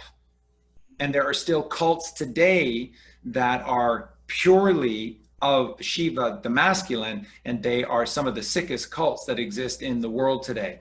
It wasn't until Shakti became the vessel in which Shiva could then rise up within and recognize his divinity that he became the perfect man or the perfect male. Yeah, because behind every man, there's a great woman that is the vessel that must support us. And that's what 2020 is showing us. 2020, for a lack of a better understanding, is this is the Shakti coming to heal Shiva. And we have been running amok as demons upon the left-hand path, the red path. And it is the Shakti, which is the feminine, divine spirit rising within us that has done this. So with that, over to Jen, and thank you again, Aloise and Alpa, just brilliant. So over to Jen and then Magenta. Love you guys. So going back to what you wanted us to discuss about the Kundalini, so much of what we are talking about is in my new book, which is going to be published on the 14th of February. And I speak a lot about the Kundalini energy. And basically, what I've been shown is that when we all incarnate, our Kundalini energy is dormant at the base of the spine, which represents duality consciousness. And so at some point on our journey, we will have a trigger. It could be a mantra, it could be meeting a guru, it could be a twin flame. But something will come along into our field and it will actually trigger that Kundalini energy to awaken out of its dormant, asleep, comatose phase, which represents duality consciousness. Yeah. And so once this trigger happens, then, for example, one of the serpents at the base of the spine will awaken, say, for example, the feminine serpent, and she'll be like to the masculine, wake up, wake up, wake up. And he'll be like, oh, oh. And then they'll both wake up at the base of the spine. And in that moment where they've both woke up out of their comatose phase, they recognize each other and they rush towards each other. And in that moment when they rush towards each other, that is called the inner alchemical marriage, the Hieros Gamos. And the consciousness then goes from duality to union, to sacred union, to unity consciousness. So once that happens at the base of the spine, this momentum then travels all the way up through the chakras. And as the Kundalini energy rises throughout all the chakras, it activates an almighty purge. So this is a purging of all of the programs that we have taken on in order to transcend and clear, particularly for our family lineages, but also for the collective. So as the Kundalini marries and merges at the base of the spine, it then rises up throughout all of the energy centers, cleaning and washing and purging and cleansing all of the false programming pertaining to our identification to duality consciousness or third dimensional consciousness. So once the Kundalini energy rises and when it gets to the heart center, this is a very, very key area for the Kundalini energy to reside in the heart center, because the heart is the place where heaven and earth meet. And the heart truly is the gateway point to the 0 point field of consciousness into full unity consciousness. So once the Kundalini energy arrives at the heart consciousness, this is when we experience unconditional love. And we realize that unconditional love is truly, truly who we are, that all that exists is unconditional love, that the whole entire universe was created from unconditional love. And so when the Kundalini energy rises to the heart, this is such a deep homecoming to love, to God, to truth, to the fact that we live in an unconditionally loving universe, and that we've just been programmed to believe that we're not that, or it's not that. So then the Kundalini energy moves throughout, rises from the heart to the throat, cleansing, empowering, cleaning a lot of the persecution memories. A lot of us divine feminine, we've been persecuted in previous lifetimes. We've had our tongues chopped out. So there's a lot of clearing that has to happen at the throat center, where we become empowered again, where we realize that, you know, we're doing this to serve our brothers and sisters. This is not a popularity contest. We're not speaking for applause. We're speaking basically in order to serve. So we realize that it rises up to the third eye center, and then it sort of like really connects with the pineal gland, and it's like a windscreen wiper on the third eye center, and the unified Kundalini energy just washes away all of the smog and the fog and the lack of clarity really that has gathered within our third eye center. And then it rises up into the crown center, and then once it rises to the crown center, it then activates this circular motion. It moves through the crown center, and then it activates this circular motion where the energy starts moving and circulating throughout your whole energetic system. And then there's this momentum of just deep purging and cleansing. So really the Kundalini rising is what happens to us when we awaken. And I talk a lot about this in all my work, in all my teachings. And so, you know, when we incarnate into the third dimension, no matter who we are as a galactic beings, we choose to drop into a field where our density is going to drop, and we're going to go into an asleep phase. And it's only really when we have our Kundalini awakening that we come out of that asleep phase into our awakened phase. So many of us have experienced the Kundalini awakening, and once you truly have experienced it, then you come out of duality consciousness or caterpillar consciousness, and you go to 5D butterfly consciousness, which is unity consciousness, which is also connected to the 0 point field of consciousness. So the Kundalini awakening is basically the awakening from the third dimension. And so we've all been experiencing that on a personal level. Many of us have experienced that. All of us here have most likely experienced the Kundalini awakening. And so once that happens on an individual level, we sort of like go into what you could call a Trump vibration. And so our vibration, we go through all the sort of like confusion of the fourth dimension, where there's still a lot of polarity, and there's the dance of polarity, and we push through that barrier of the fourth dimension into the fifth dimension, which is the 0 point field. And so when we stabilize at this point, this is the Trump vibration for us to reach. And then none of this lower fourth dimensional energy can really affect you. I was speaking about that to my friend Michelle today about psychic attacks. I was like, they can't really touch me but you can't. It's like if you're vibrating as a light being on a certain frequency and someone attacks you on a lower frequency, they literally just can't affect you. So back to this whole thing with Mr. T, it's like what Magenta was saying. It's like Mr. T is not a savior. Like Mr. T is a manifestation of all of the work that we have all done, particularly our star seeds that have stabilized in higher dimensional consciousness. Each time a star seed stabilizes in higher dimensional consciousness, we essentially lift the whole entire timeline of the collective. And so what's happened is enough of us have stabilized in fifth dimensional consciousness, which has lifted up the collective timeline. And what I've been shown is that Mr. T has manifested as a result of our collective vibration, the fact that many of us had truly arrived home at that place within the 0 point field. So there's no savior. He's got a specific role in the fact that he's a star seed. He's one of the 144,000 in my opinion, but he's just got the responsibility to sign the executive orders. I don't have the responsibility or the power to sign the executive orders, but he does. So that is his role. He's definitely not a savior. So he's just connected to the phenomenal work that we've all done as a collective. So with regards to the collective Kundalini energy, it's like the more of us that can awaken, the more of us that can really, really do this metamorphosis from caterpillar consciousness to butterfly consciousness, then essentially we are lifting up the timeline of the planet. And the more of us that can hold that vibration, then essentially we're like a tuning fork. We're sending out like a tuning fork frequency, which is then attracting all of our brothers and sisters to awaken, to do the work, to face their shadow self, to do the necessary purging, to identify the false programming, to open their hearts to serving their brothers and sisters. We are essentially sending forth those codes and those frequencies to assist all of our brothers and sisters to transform their timeline.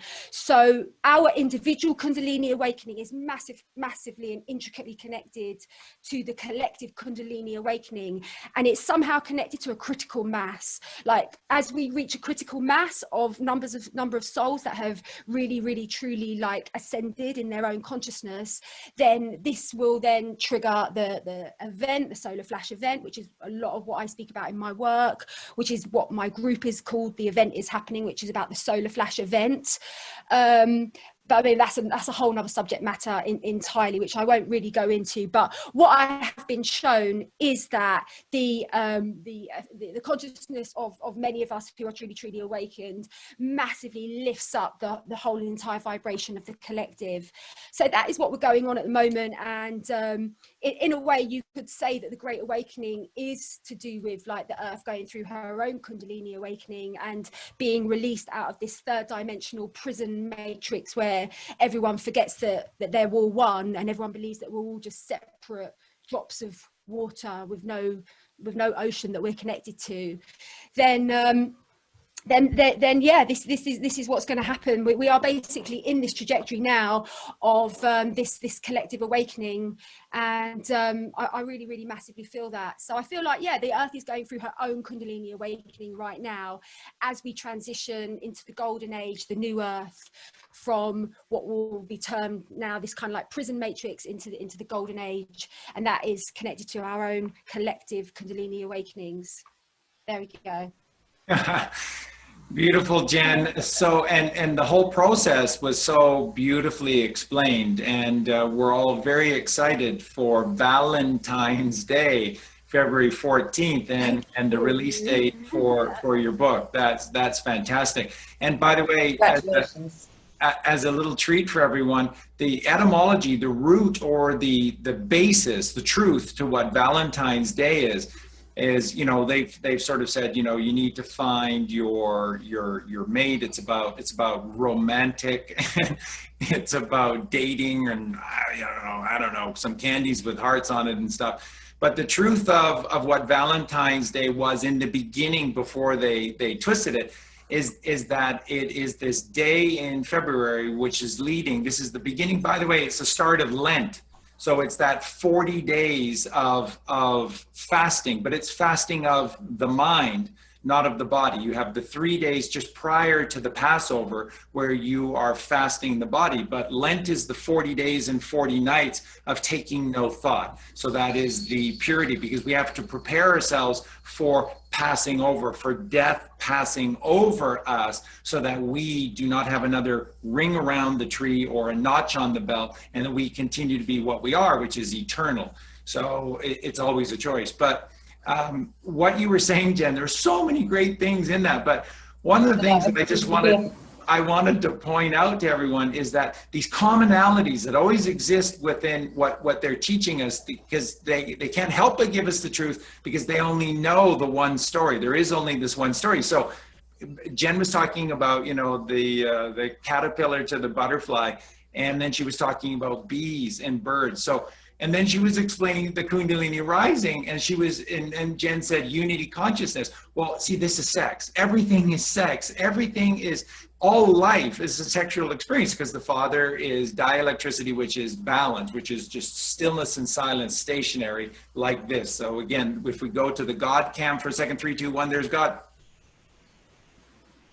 And that will always be God, because this is his meditation in the eternal moment, so that this can all play out. That's why he calls Cyrus. That's why he calls 45 Trump.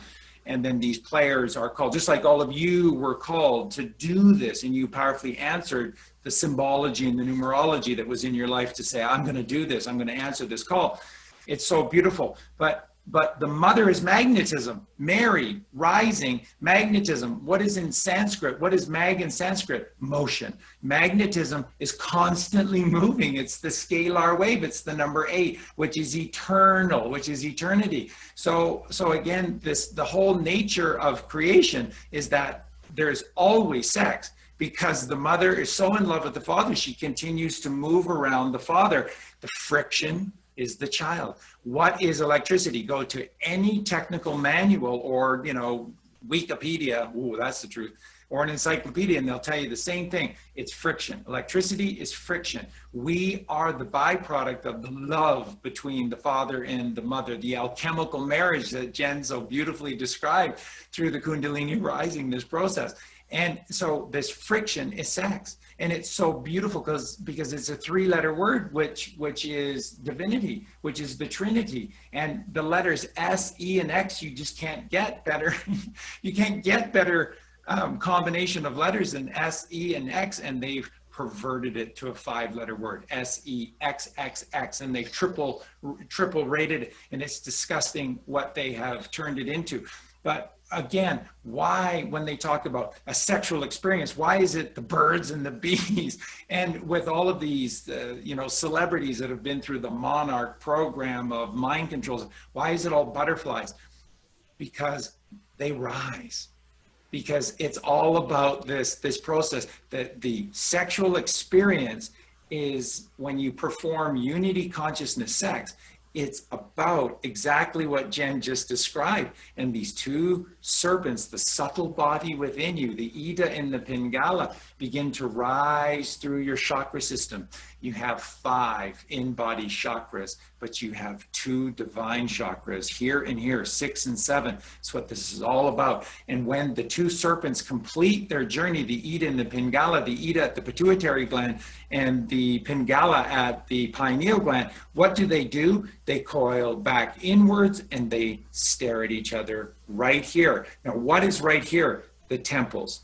So this is the sacredity of you. This is the sacredness of what you are. This is the Ark of the Covenant right here. This is the 3rd ventricle of your brain. That is the optic thalamus, which is the light of the world. So then that's Jesus Christ, which is all of us. All of us are this Christ consciousness.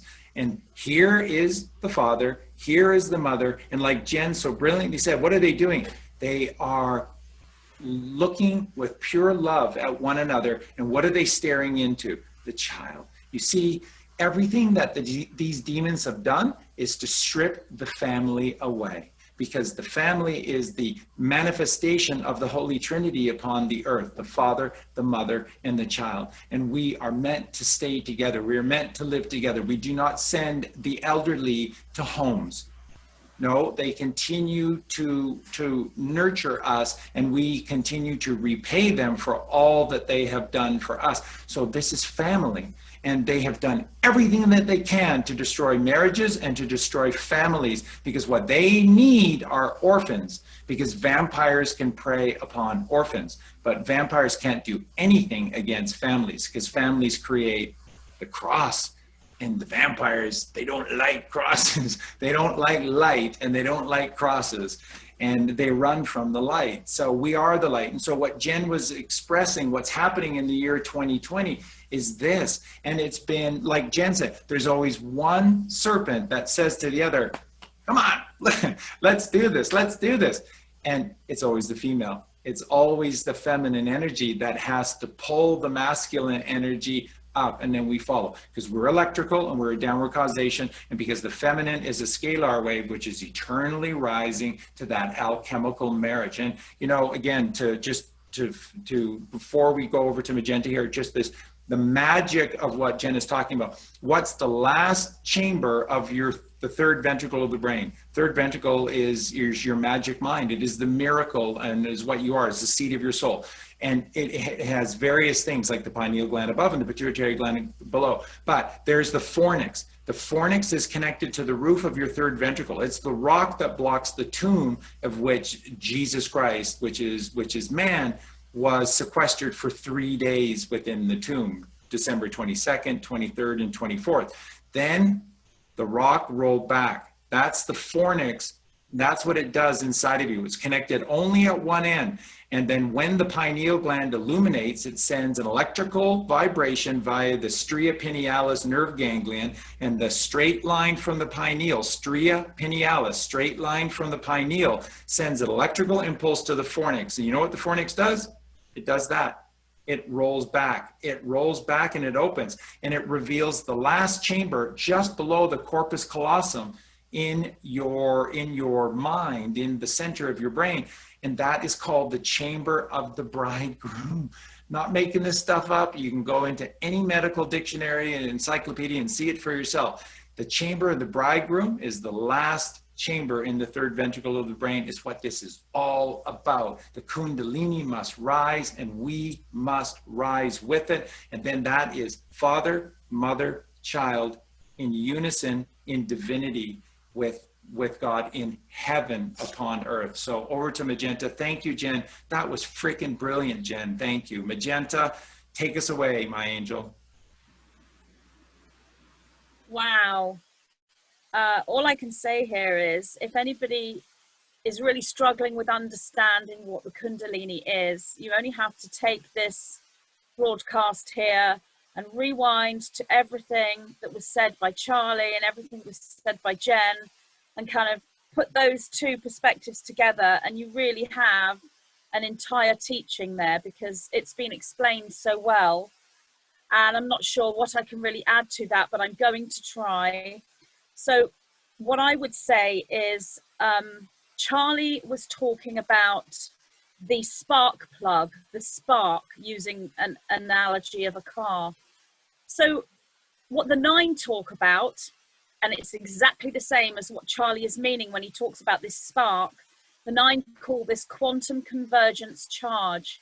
It is a charge that creates a quantum expansion within us. And the 9 go on to say that that creates warp speed, light speed, momentum. This is the movement. And this is what Charlie's talking about when he talks about the mother. So if you then take the analogy that Jen was presenting, what you are looking at here is this energy that is moving through the body, but it's an energy that occurs over time. So you're going through a linear journey, multiple lifetimes, and this is happening to you individually at the same time. It can occur in one flash for some people, which is not necessarily an easy path at all, or it can occur very gently over time.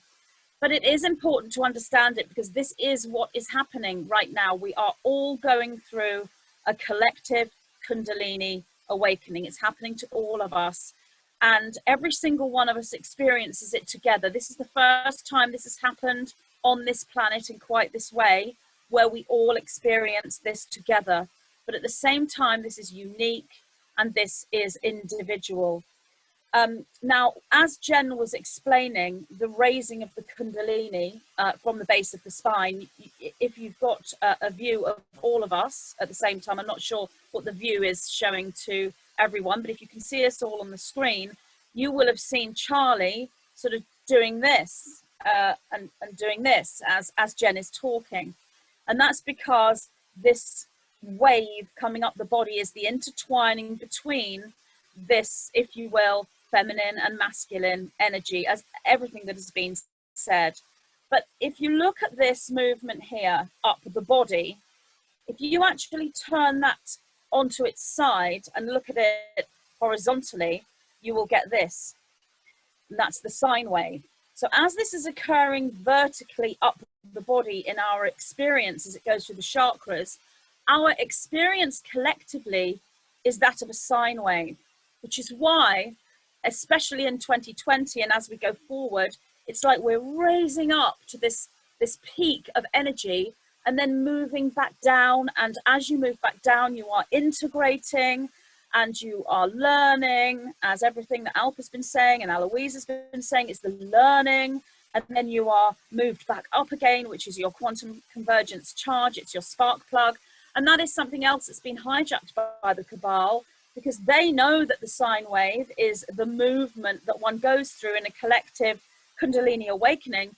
So they take that and they invert that, just like they invert everything. So they create like a false sine wave, which is building everyone's hopes up. Oh, lockdown will be finished in 3 weeks, 3 weeks to flatten the curve, yay. And then, oh dear, we've got a new variant and we're back in lockdown. But it's not really lockdown, it's tiered system or whatever it is that they're saying. And Christmas, you can have 5 days at Christmas to mix with 3 other families, and there's no way we would possibly change that, because it would be inhuman to do so. And then 2 or 3 days before Christmas, sorry everyone, you can only have 1 day. So you're built up and taken down. That is a false presentation. It's a hijacking of the collective Kundalini. The true Kundalini is the moving upwards in your awareness as you are going into this charge of energy that Charlie was calling like a spark plug. He was saying it's a spark. This is what gives you momentum and movement as an individual, and then you come down into the integration. With this charge, this spark, this quantum convergence charge, it needs to be tempered, because if you go too fast into it, you burn out and then you crash. And that's what the cabal are trying to do. They're trying to take the Kundalini awakening that is natural and organic and burn it out with all these lower negative emotions. But those that are holding the higher frequency for everyone are able to also hold that organic sine wave.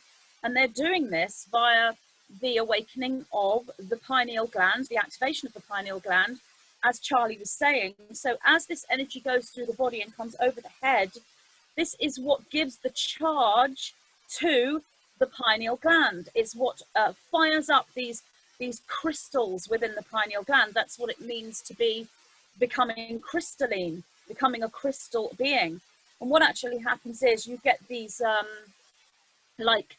it's like a liquid light, a liquid plasma. Some people will call this a sacred oil, and it drips down into the brain. And sort of like Charlie was saying, using the car analogy, and he was using the piston and saying that you have this car oil. That's exactly what's happening in the pineal gland. And the oil, it drips down, the nine call this plasma light, and they give it colors. So the feminine, as it raises, is silver, and the masculine, as it raises, is gold.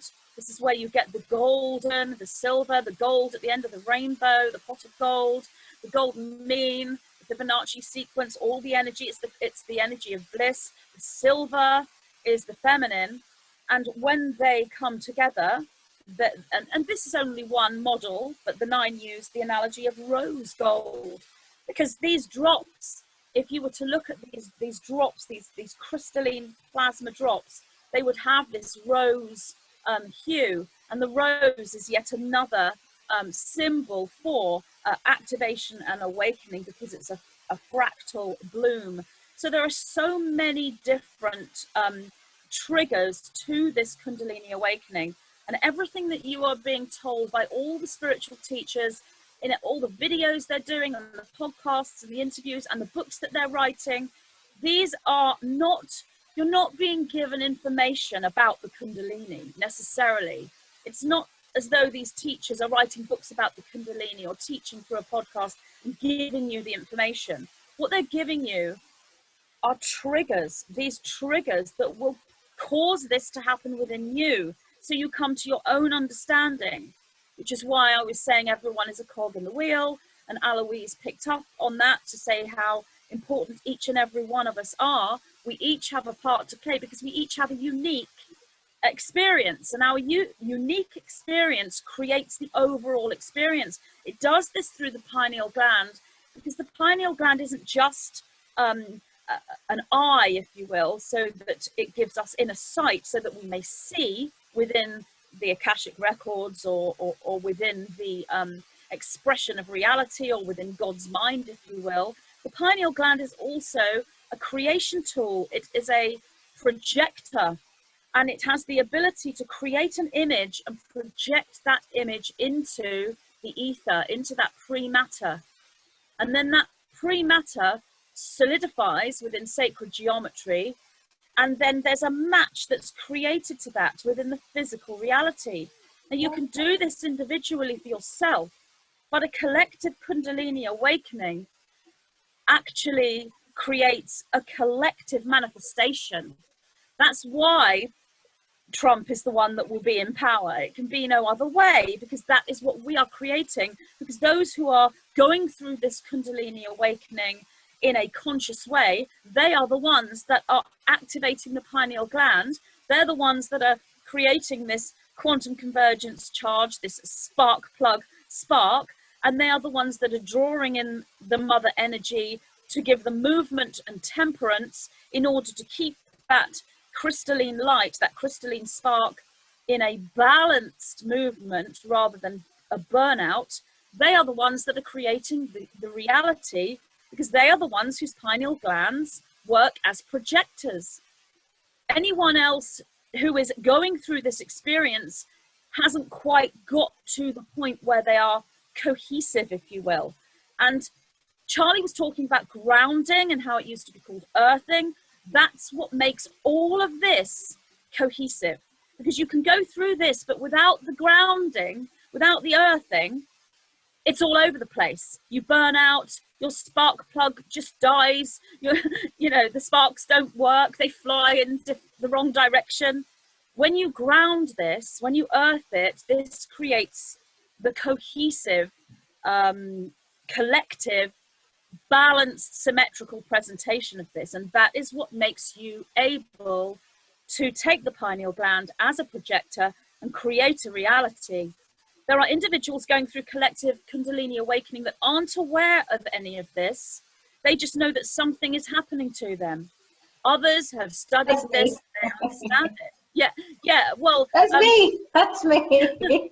A great many starseeds are going through this without realizing, oh, I've heard of Kundalini awakening, but it sounds so, you know, highly spiritual and grand and amazing. It couldn't possibly happen to little old me. Well, it is happening to all of us. And it doesn't matter if you call it the activation of the fifth dimensional Merkaba, or Kundalini, or awakening, or activation. It doesn't matter what you call it. It is all the same thing. And it's really time to take all of these powerful teachings and bring them down now to their simplicity for everyone. Because this has been, Charlie uses the word gnosis, this has been a gnosis that has been hidden from people and taught within the mystery schools and shared amongst the cabal and kept from the people as a control tool. But also, you don't give a sword to a child.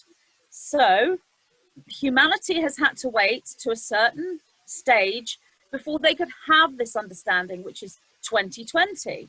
That's the time that this gift is given to humanity, because humanity as a whole, regardless of where they are in their spiritual understanding, humanity as a whole is now ready for this information. And I use the analogy of you don't give a sword to a child, and that's more than just a saying.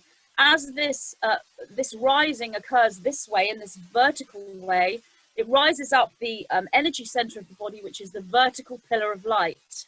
And that is the sword, if you will, for you are knighted when you move into that cohesion. And it is the sword because it is Excalibur, the famous sword of King Arthur, and that stands for truth. And as Charlie was saying, this is what happens within a collective Kundalini awakening and within a personal one. You access truth because you can access nothing else. Because when you activate the pineal gland and you see, you access the wisdom, and at the same time you create the match to that, that can only ever be true.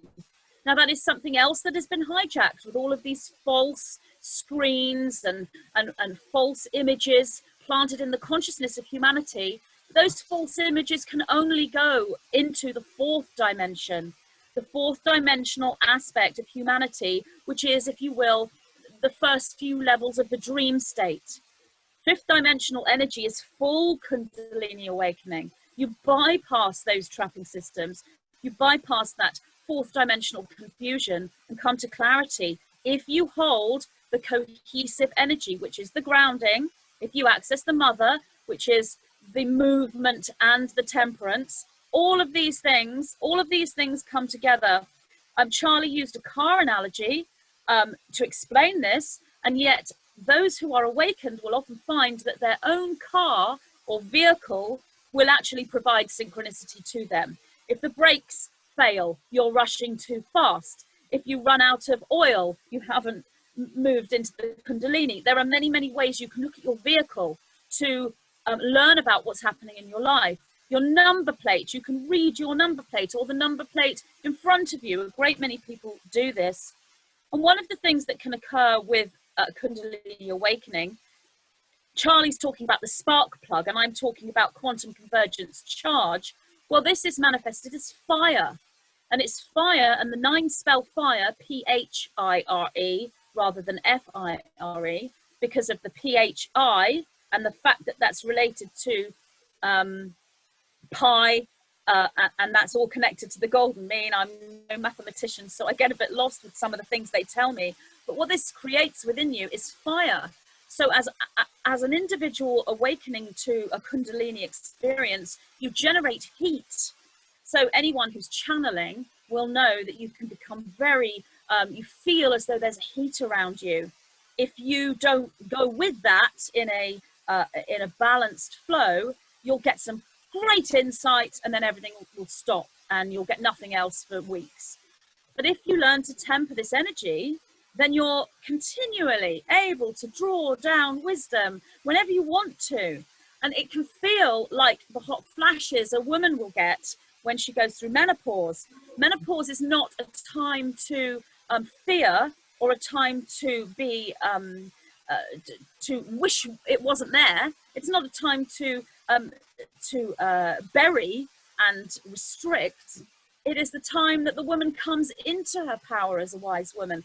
As Charlie said, it's all about sex. It goes back to the sexuality of the couple, because that's the energy that everything is modeled upon, because that's creation.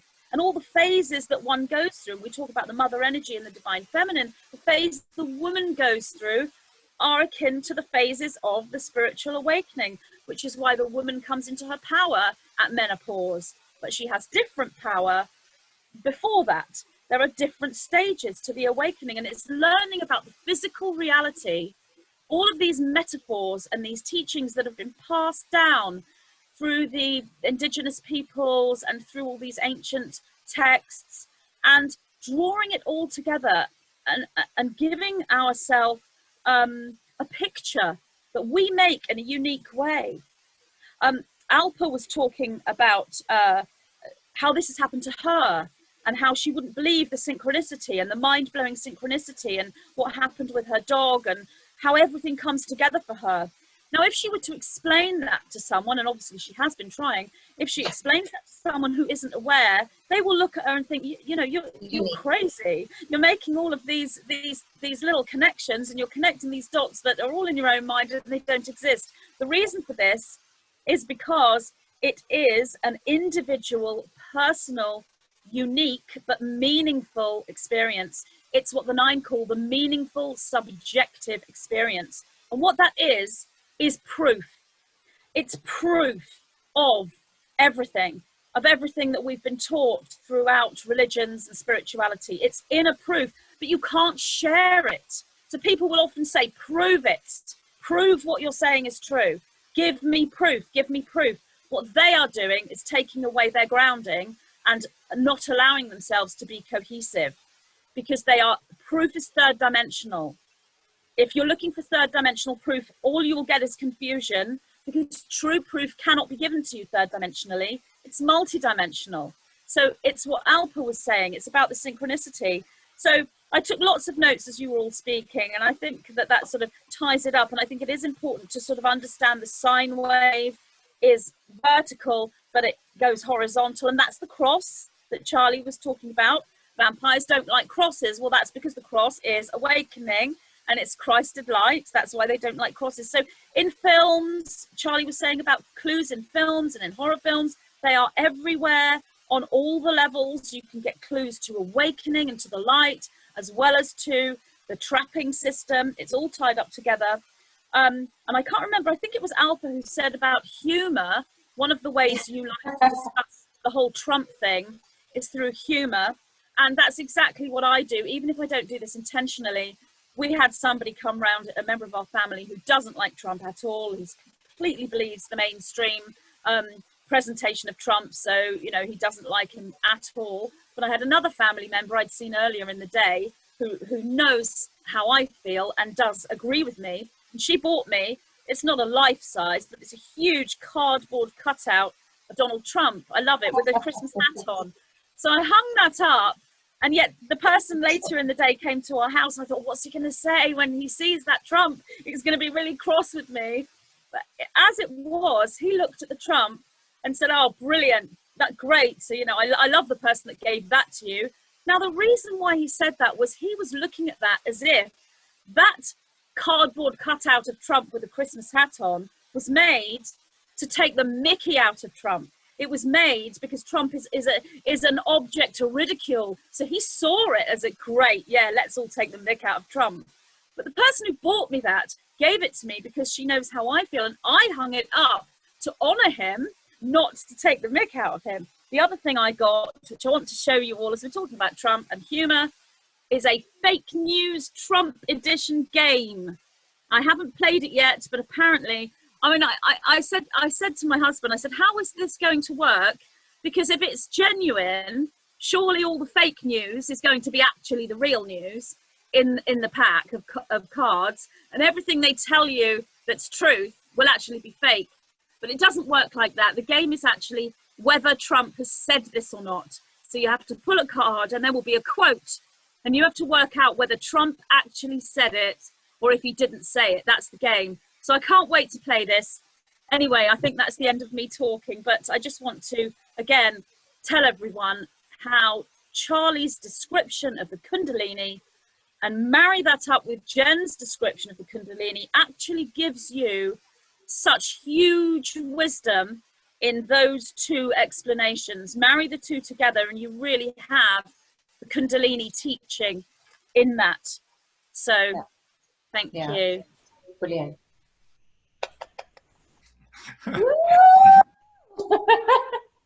Wow. Aren't we all just saying that? I mean, the message board is just exploding, just absolutely exploding. So I just want to do this. Wow. Yeah, that is brilliant. That is. And so we're gonna say thank you to Magenta, and we're gonna go over to Alpa. And Alpa, you know, we were talking a lot, you and I lately, about digging back into the Bhagavad Gita and the conversation, in particular the conversations between Krishna and Arjuna. And because the thing that's so brilliant about this is that Arjuna is a righteous being, a righteous soul. He is partially awakened. He is not a lower vibrational source. But when he comes into these conversations, he is riddled with these false teachings and false beliefs that are so complicated, and they tie him to posts and they tie him down all the time because it's family and it's this and it's that. We have to, if this happens, I have to do this. And Krishna is saying, no, you are free. You have to let go of all things, and it's from that free perspective that then you share your wisdom. So I think this is so perfect for you as well in that next stage of your journey, which is tapping back into your own heritage, which is so beautiful. Yeah, 100%. And everyone, Magenta, wow, you blew me away there. That was phenomenal. And Jen, that's great. Thank you, Aloise. I mean, I mean, no pressure for me. But my journey, again, grassroots, trying to understand and evolve my spiritual journey, my soul journey, by listening to people like yourself. I mean, that was a powerful gnosis there, Magenta. I mean, I just felt my Kundalini rise there. You know, I was just really, really empowered. And for me, that's what the Kundalini rising is about.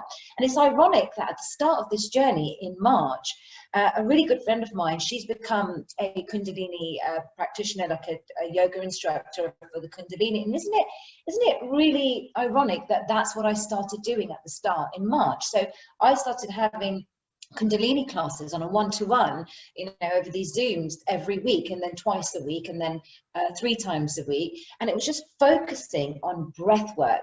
Because for me, with a very monkey chatter mind, which we're all guilty of, yeah, it was just like a lot of curiosity, but the mind wasn't organized. And through this breath work, I found that there was a lot of recalibration within myself. And through all my sort of trials and tribulations, this noisy mind that I had, inquisitive, but spiritually inclined, it was leading me to where I am right here, right now. Yeah, in the here and now. So how you've described the conversation between Krishna and Arjun, that I feel like Arjun at the moment, sort of all around me, there's so much gnosis. Who's right? Who's wrong? What do I do? But I do believe, not believe, I have that knowing of that I am divinely protected, because this is what I was born to do. So those classes that I started having was recalibrating my sort of senses, my breath work, and my level of to remain calm in situations, and to realize how much I had emasculated myself, how much I had emasculated myself through my own conditionings, through the constructs of the Cabal, through my own path, through my own journey, through my script, through my story. And that made me look inward so much more to see, actually, where am I denying my femininity?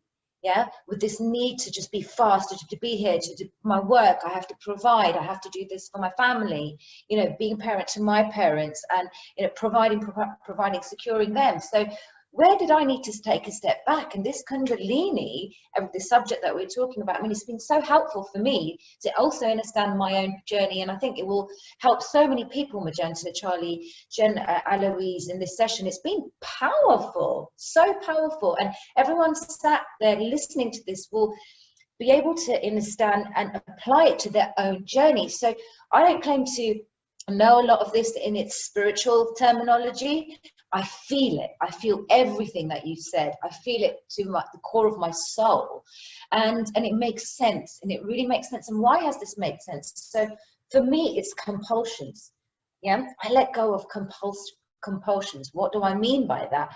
Well, I used to drink alcohol. Yeah, and like, you know, the alcohol culture here in the UK, go out on the weekend with friends, have drink, you know, a few drinks after work, and yeah, there's nothing wrong with that, and I don't condemn anyone drinking.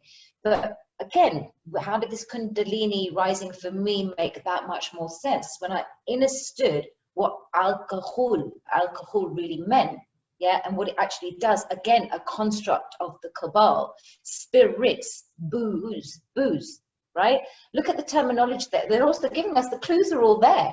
Yeah, and ghouls. This is we become vessels because our vibrations become so low. So all these kind of spirits, the negative spirits that are going around, that can sort of infiltrate our system and lower our thinking and our vibrations. So these compulsions, once I decided, you know, it was just like that I don't want to drink anymore.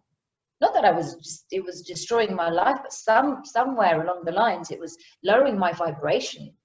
And it started the awakening journey. So I stopped in 2017.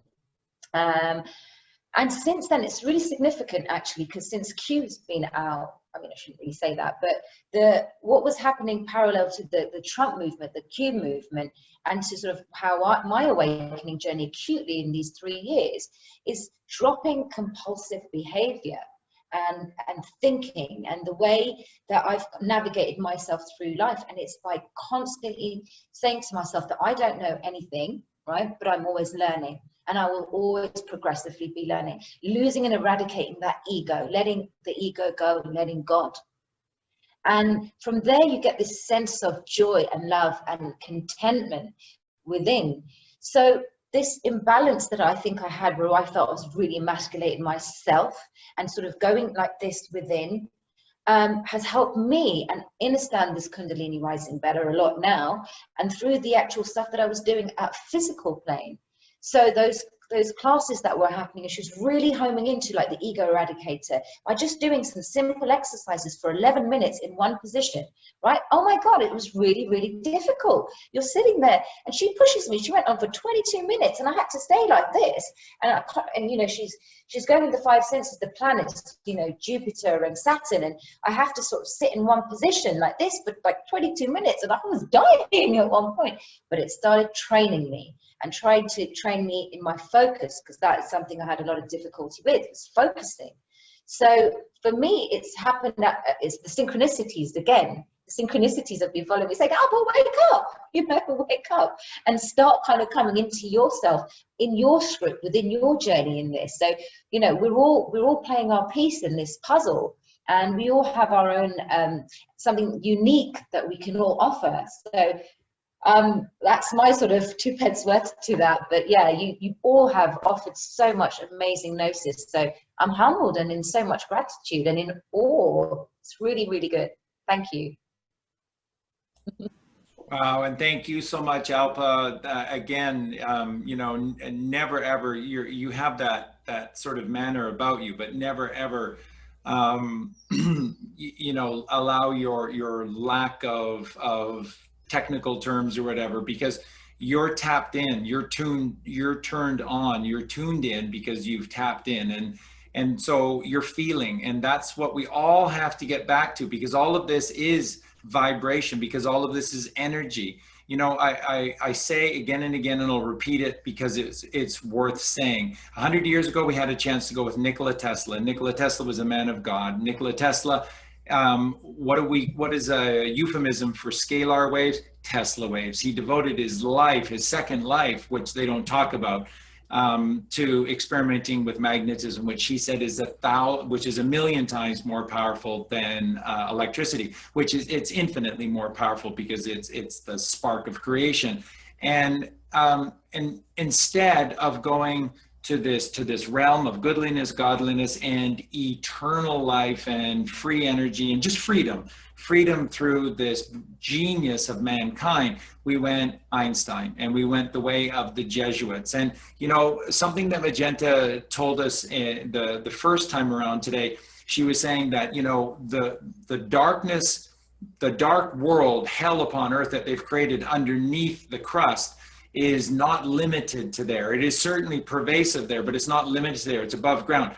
Everywhere the Jesuits are, there is hell above ground as well. And when you begin to look and do some research in terms of what the Jesuits control, one, they are the Federal Reserve banking system. So that means they are Switzerland, they are Rome, they are London. And then all of these key, you just look like a spider's web, wherever this goes to every continent, Jesuit, Jesuit, Jesuit. And I guarantee you, above the ground, that's hell upon earth. They are the mafia, because that is the control mechanism, the ruling mechanism. You see all those Hollywood movies, and they're just telling you that, you know, it's these you know, Italians from Sicily. It's from Italy, but they're the Phoenicians who went to Venice. It's all from Venice, but that is the mafia, and that is exactly how we have been controlled. Royal families, politicians, all businessmen, all the way down, it's a mafia. It's a mafia system of the Jesuits. And that is the reality that we've been forced to live. Take that away, and guess what? Everything that Aloise said today, everything that Jen said today, everything that Magenta said today, and everything that Alpa shared with you today is the way.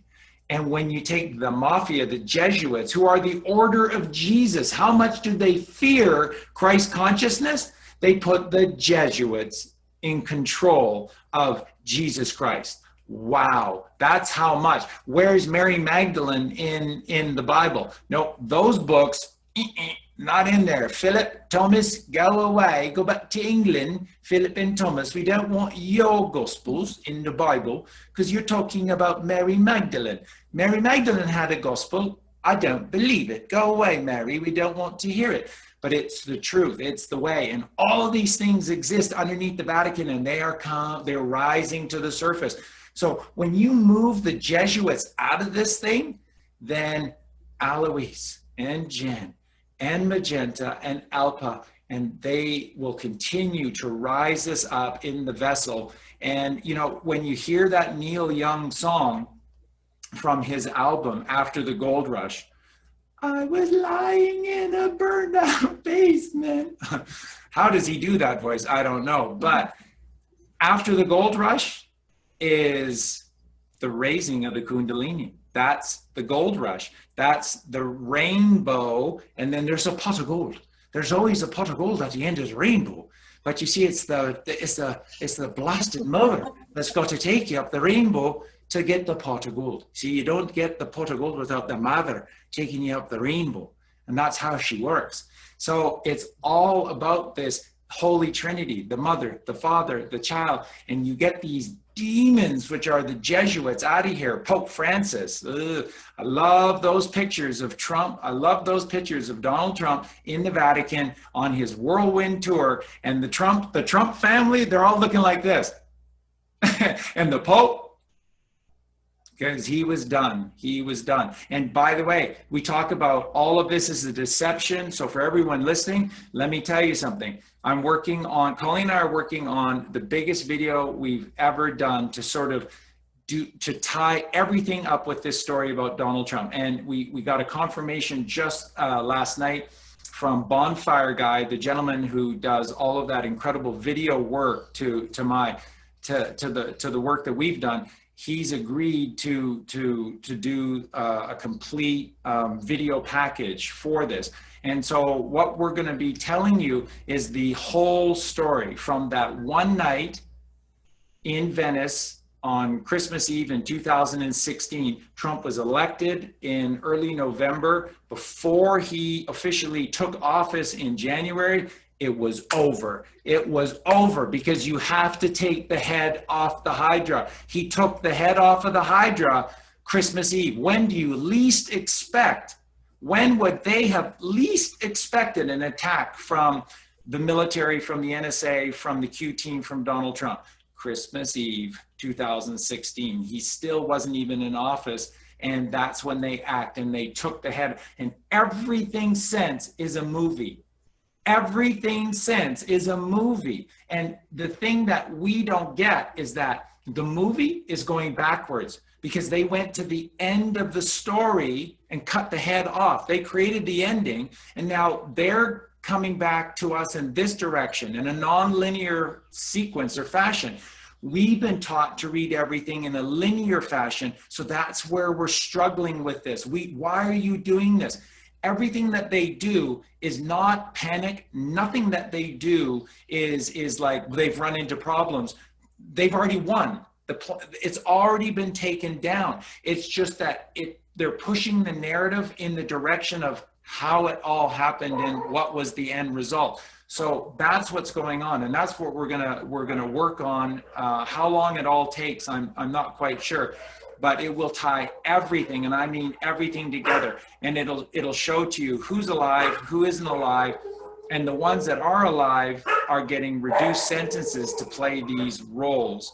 And that's all it is. It's been a movie for 4 years from Christmas. And we're here at Christmas of 2020, and we've completed a 4-year cycle. So what's going on with Trump and the movie, it's all coming to an end. It's all coming. December 21st told us that. Magenta just told us that. Jen has told us that throughout their presentations today. This is a culmination of this cycle. We're completing this Babylonian curse that was cast upon the sacred feminine 6,000 years ago. And we're just moving out of that cycle. And again, all of you, Aloise has said this is so many times as well. It's all about this sacred divinity of the Father and the sacred feminine of the Mother. And this is the silver, like the silver cord within us. and it is the gold of the father, pineal gland, pituitary gland. And, you know, and I just wanted to, we're just going to go back over to final words from everyone, but I just wanted to tie Magenta, what she was saying, back into the basically everything that Magenta was telling you is Genesis in the Bible. It's just spoken in a different way, but it's Genesis in the Bible. And that is, Adam and Eve is the yin and the yang. That is the masculine and the feminine. We have to work together.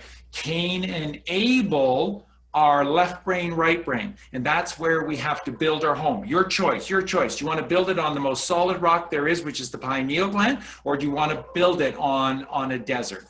And you can't tell which is left, which is right, which is up, which is down, because it's a sandstorm in the desert, which is your left brain, which is an electrical circuit.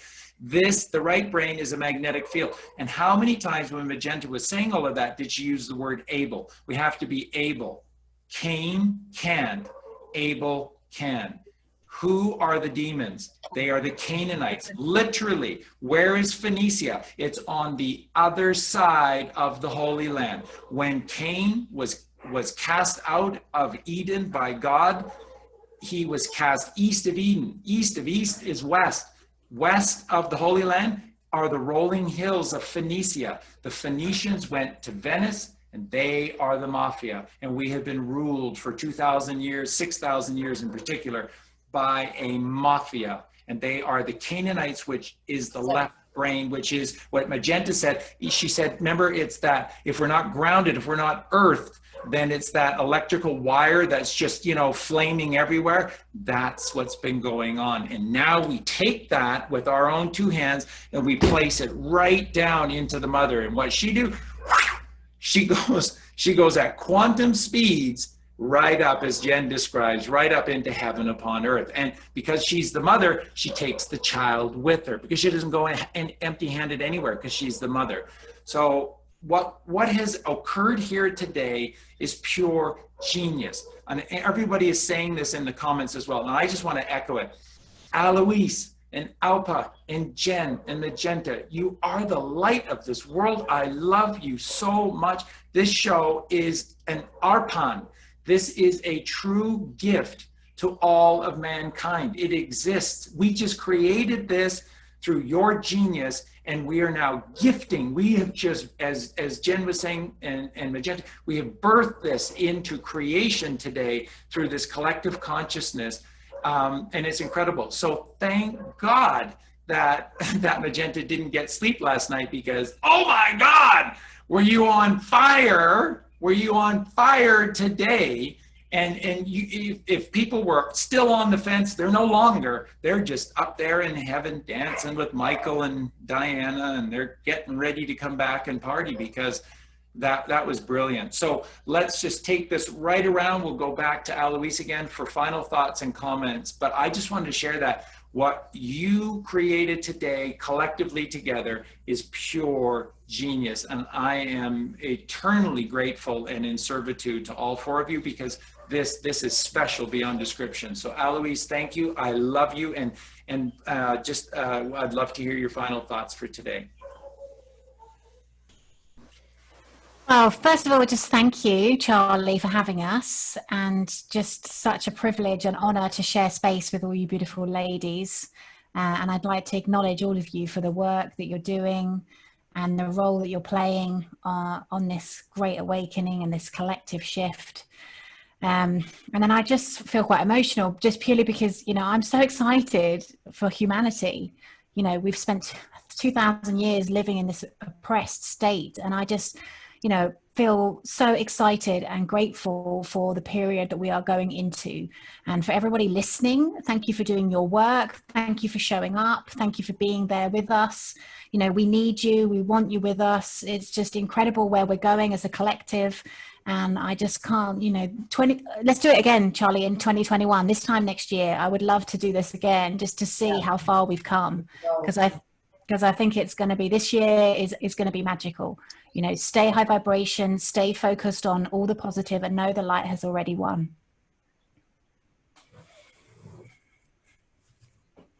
Thank you so much, Aloise. Love you eternally. You just, you know, wow. Josh and I are eternally grateful for everything that you have done. And you've just been such a light of this world. And that's what we're all supposed to become, is the light of this world. So thank you, Aloise. And Jen, your closing thoughts on all of this. And Jen, thank you so much for your genius, your brilliance, and your explanation of the Kundalini and your upcoming book. That is so exciting. Thank you. Thank you so much, Charlie, for having us all on, and it's been really, really wonderful. And basically, like Magenta said, we had this massive storm last night, and I hardly slept at all, and so I am a little bit flagging, and I'm really, really sorry about that. But we had like the biggest storm ever in the UK, and I must have woke up about 30 times thinking, oh my God, are there going to be any more trees standing in my garden? So that's why I'm just a little bit slightly flagging, and I just want to just share that with everyone. I think a lot of us had bad night's sleep in the UK, but I just want to say thank you so much. It's been absolutely amazing being part of this. It's been so beautiful to connect with Alpa and Aloise, and yeah, I'm really, really excited about launching my book. I think it's like what Magenta was saying, you know, so much of these topics like Kundalini awakening, ascension, divine partnership, they've always kind of like been sort of hidden, and only the mystics have been able to have access to that information. But now that's all changing now, and it's time for all of us to receive our birthright, you know, and this is information, and it's not that mystical. I mean, the Kundalini awakening is just literally coming out of duality consciousness back to truth. That's all it is. It's not that mystical. Like, the illusion is what the lie is. You know what I mean? It's just waking up from the lie. That is the Kundalini awakening. So my book is going to really, really help everyone to like really demystify these very what have been perceived to be quite complex issues, and, you know, sort of like hidden issues. So I'm really, really excited about presenting this offering to the world. I think it's going to help so many people, and I'm just like really, really focused on that. And I think that we're going to see lots of shifts in 2021. I think we're going to see the beginnings of Jasara and Nasara. We're going to see more and more people waking up. We're going to see more and more people ditching the masks, and also, like, I think there's going to be this, you know, opening towards these new technologies like Tesla technologies and stuff like that. And I'm really, really excited about working with the Healy device, which is all about Tesla technologies. And if anyone wants any information, I'll put my email address, which is cosmicgypsy33@gmail.com. But it's so amazing, especially for people with diseases and illnesses that mainstream medicine hasn't been able to help, like fibromyalgia, stuff like that. It's absolutely like a game changer. So I'm really, really excited about 2021 and what that's actually going to bring for humanity. It feels like we've come out of the darkest hour, and it feels like that grand conjunction truly was the dawn and the birthing of the age of Aquarius. And I really, really feel that when I tune in, that is what I see and that is what I feel. So like Aloise said, everyone just keep a high vibration. Keep doing random acts of kindness. Think of ways that you can serve your brothers and sisters.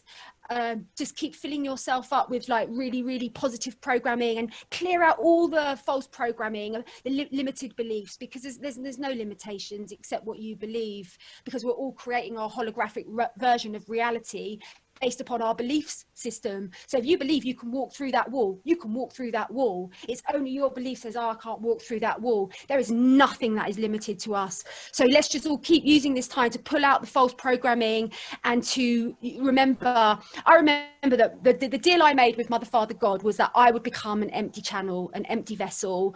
If you think of all instruments are empty, a guitar's empty, a drum is hollow, a flute is hollow, and it's like all instruments must be empty in order that we may be filled by the light of divine grace. So that's all we need to do. We need to pull out all of the false programming and orientate our consciousness towards the present moment. This is where the fifth dimensional party is at. It's at the present moment. There's nothing more that your soul is searching for except to truly, truly be anchored in the present moment. And so when we arrive home in the present moment, that's when we're empty. We haven't got our stories that are filling us up, and our programming, happening. And then once that happens, we can be filled by the light of the Christ itself, or divine light, many names for it.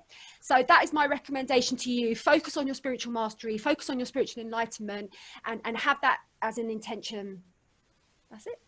Thank you, guys. Wow, what again, what can you say? The show gets better and better at every moment. So Jen, brilliant. Thank you. And what I'll say to everyone is that I'll ask our beautiful feminine warriors to just send me specifically what they would like, and I'll put all of that into the show notes. So you'll have access to contact and to get more information about all the incredible things you've heard today. Okay, so I'll make sure that all of that happens. And Alpa, let's hear your beautiful, wonderful, amazing thoughts on today, and your closing thoughts on the show, my dear. Oh gosh, how can I expand on that, Jen? That was wonderful. That was powerful. You know, this is such a powerful show, and I just feel so uplifted. I too didn't sleep very well last night because obviously the worry of Kenzo, and knowing that he's fine now, and then the energy that has permeated just in this show has been very uplifting. I can guarantee that people watching this will feel the same. There's so much beautiful gnosis here. I've learned a lot on this particular show, a hell of a lot, you know, especially with the Kundalini rising. It's always nice to gain the perception, the perspective of others that have done the work and that are doing the work, that are continuing to evolve, because this life is progressive growth. We're always growing, we're always moving. Emotion, movement, feelings and emotion. We're always evolving. We don't stay stagnant. And if we choose to, that's where all this kind of blockages happen within ourselves, within our soul. So what are we consuming? Who are we talking to? Making conscious decisions every day, that awareness, and having that balance and that sort of emotional tenacity to kind of keep ourselves at that balanced state all the time. It's not easy. We are hit with so much on a day-to-day basis. We might be that one person in the family that's awakened and find it difficult. The husband, the wife. I have a lot of people writing into me saying my husband's asleep or my wife's asleep, and the dynamics of the family are so difficult. You know, I applaud each and every single one of you that's watching this right now, that has surmounted that strength to stand in your power, to stand in your truth. And even if you're silently doing it, you are doing something. You are doing it. Doesn't mean that we will have to, you know, sit and scream and do these videos or do social media stuff. If you're standing within your own sort of familial fraternities, within the dynamics of your home, and you're still standing up within yourself to self, you're doing something in this collective consciousness, this unity consciousness. Because I really appreciate people find it difficult at the moment. They may not have the inclination to sort of publicly talk about it, but that's not the point. We all have our parts that we're playing here, and applaud yourself for being awake at this time. You know, just give yourself that space, give yourself and others around you the space, and observe and discern and see, you know, feel, go inwards and feel the energy, the majestic energy that we all have. And yeah, it's been a powerful show, everyone, and I really appreciate all your time and lifting my vibrations and teaching me a few things. So thank you, Aloise, Magenta, Jen, and Charlie. You have been, you're very special to me. You know that, and you've been instrumental in my journey, both you and Colleen. You know, you've seen me evolve, seen me grow. You've known sort of my inhibitions in this journey, and you've given me a platform through what I call in Sanskrit sabhyata, that decorum, yeah, that sweetness that we need to get back in life again. We're so condemned, we're so criticized a lot. You know, that sabhyata, that sanskar, that sadbuddhi, these are all Sanskrit words, but they hold such high vibrations of encouragement, nurturing your soul, nurturing those around you from a true place of authenticity. And that's what I sort of leave you all with today. And it's just bless everyone on this journey. And yeah, 2020 is going to be brilliant. It's going to be really brilliant. So thank you so much, Charlie, for having me on today. I really appreciate it, and I'm ever so humbled. Thank you. Again, I don't know what to say. Everybody's comments, they know. There's like a bliss that is glowing off of the the comments here, everyone, is just glowing with the gnosis today. So, and I wanted to end the show today with Magenta. And, you know, just Magenta has shared so many of her teachings. Her material is incredible.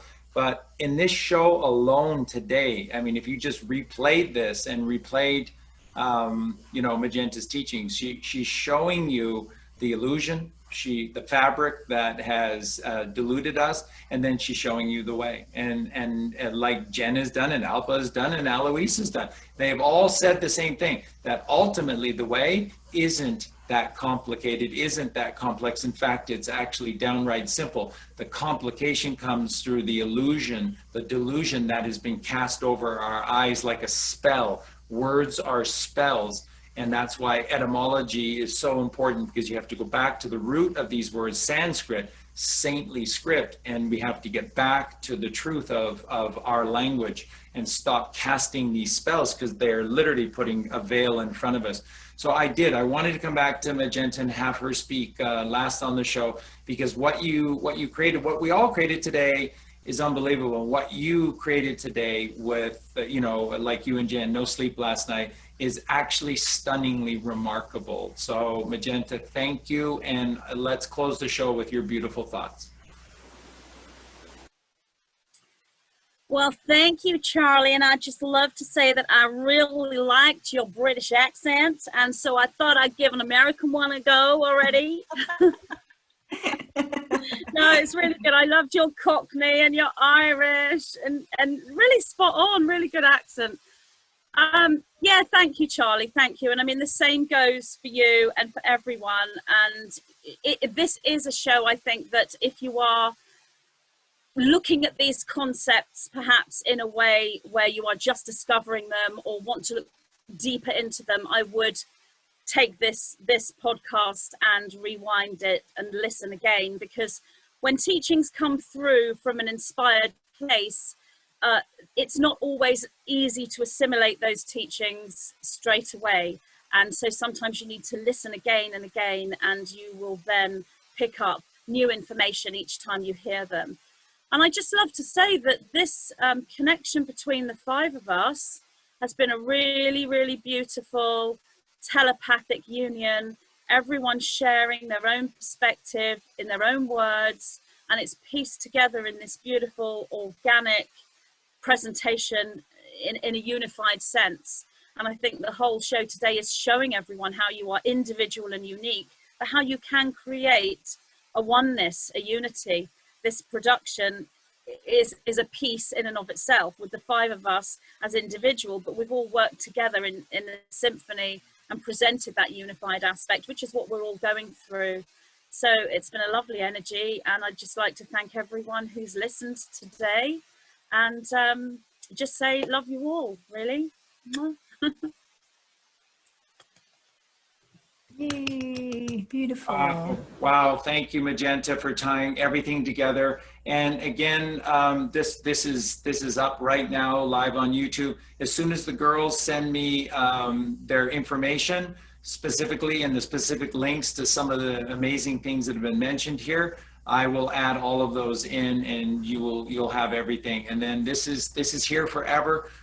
You know, this is the thing. The Trump team is going to make sure that these gnosis are not destroyed or not taken away. So even if the platform YouTube goes down, no fears. These things, all of this gnosis has been protected, and it will always reemerge. It'll be here for you for free. So thank you for being here. Thank you.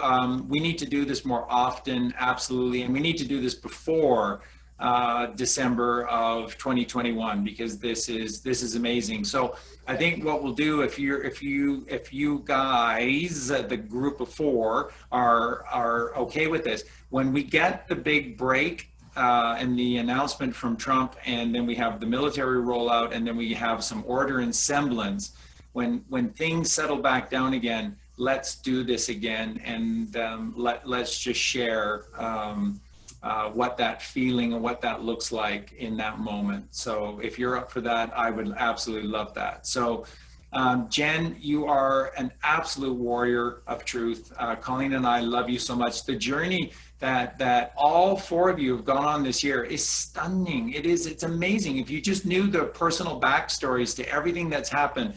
And what's incredible is that all four of you have had strong situations. So whether it be within the social, media platforms, or with your families, or with groups, or whatever, and all four of you have risked everything. You've risked everything. Your monetary background, your relationships, your friendships, your family. You've risked everything to stand up for what is right. When everybody else was ridiculing Donald Trump because they were told to, you didn't, and you went so far in the other direction. And then people are going, wait a minute, I have to give this a second look because it's you. It's the weight of you standing up and saying these things. So I have to take another look at this. So again, Colleen and I are eternally grateful for your strength, your wisdom, your leadership. This is the Kundalini rising. There's no other way to explain this. And that's why this is the year 2020, because this is 22, 11, 22, 33. And we shall all know completion. We shall all find home, because this is the way. 66, 11, 22, 33 is 66. 6 and 6 is 12. Completion, and 1 plus 2 is 3. And that's what it's all about, the 3. So I love you. Have a beautiful evening, everyone. A beautiful day wherever you are in this perfect earth. And to the ladies again, thank you for your divinity. And I'm humbled by your genius and what we created here today. I thank you, and all my love and all Colleen's love to you. So with that, thank you, everyone, and we'll see you very soon with another show. Bye, guys. Love you all. Bye, guys. Thank you. Share this video. Thank you. Bye. Send me your information ASAP.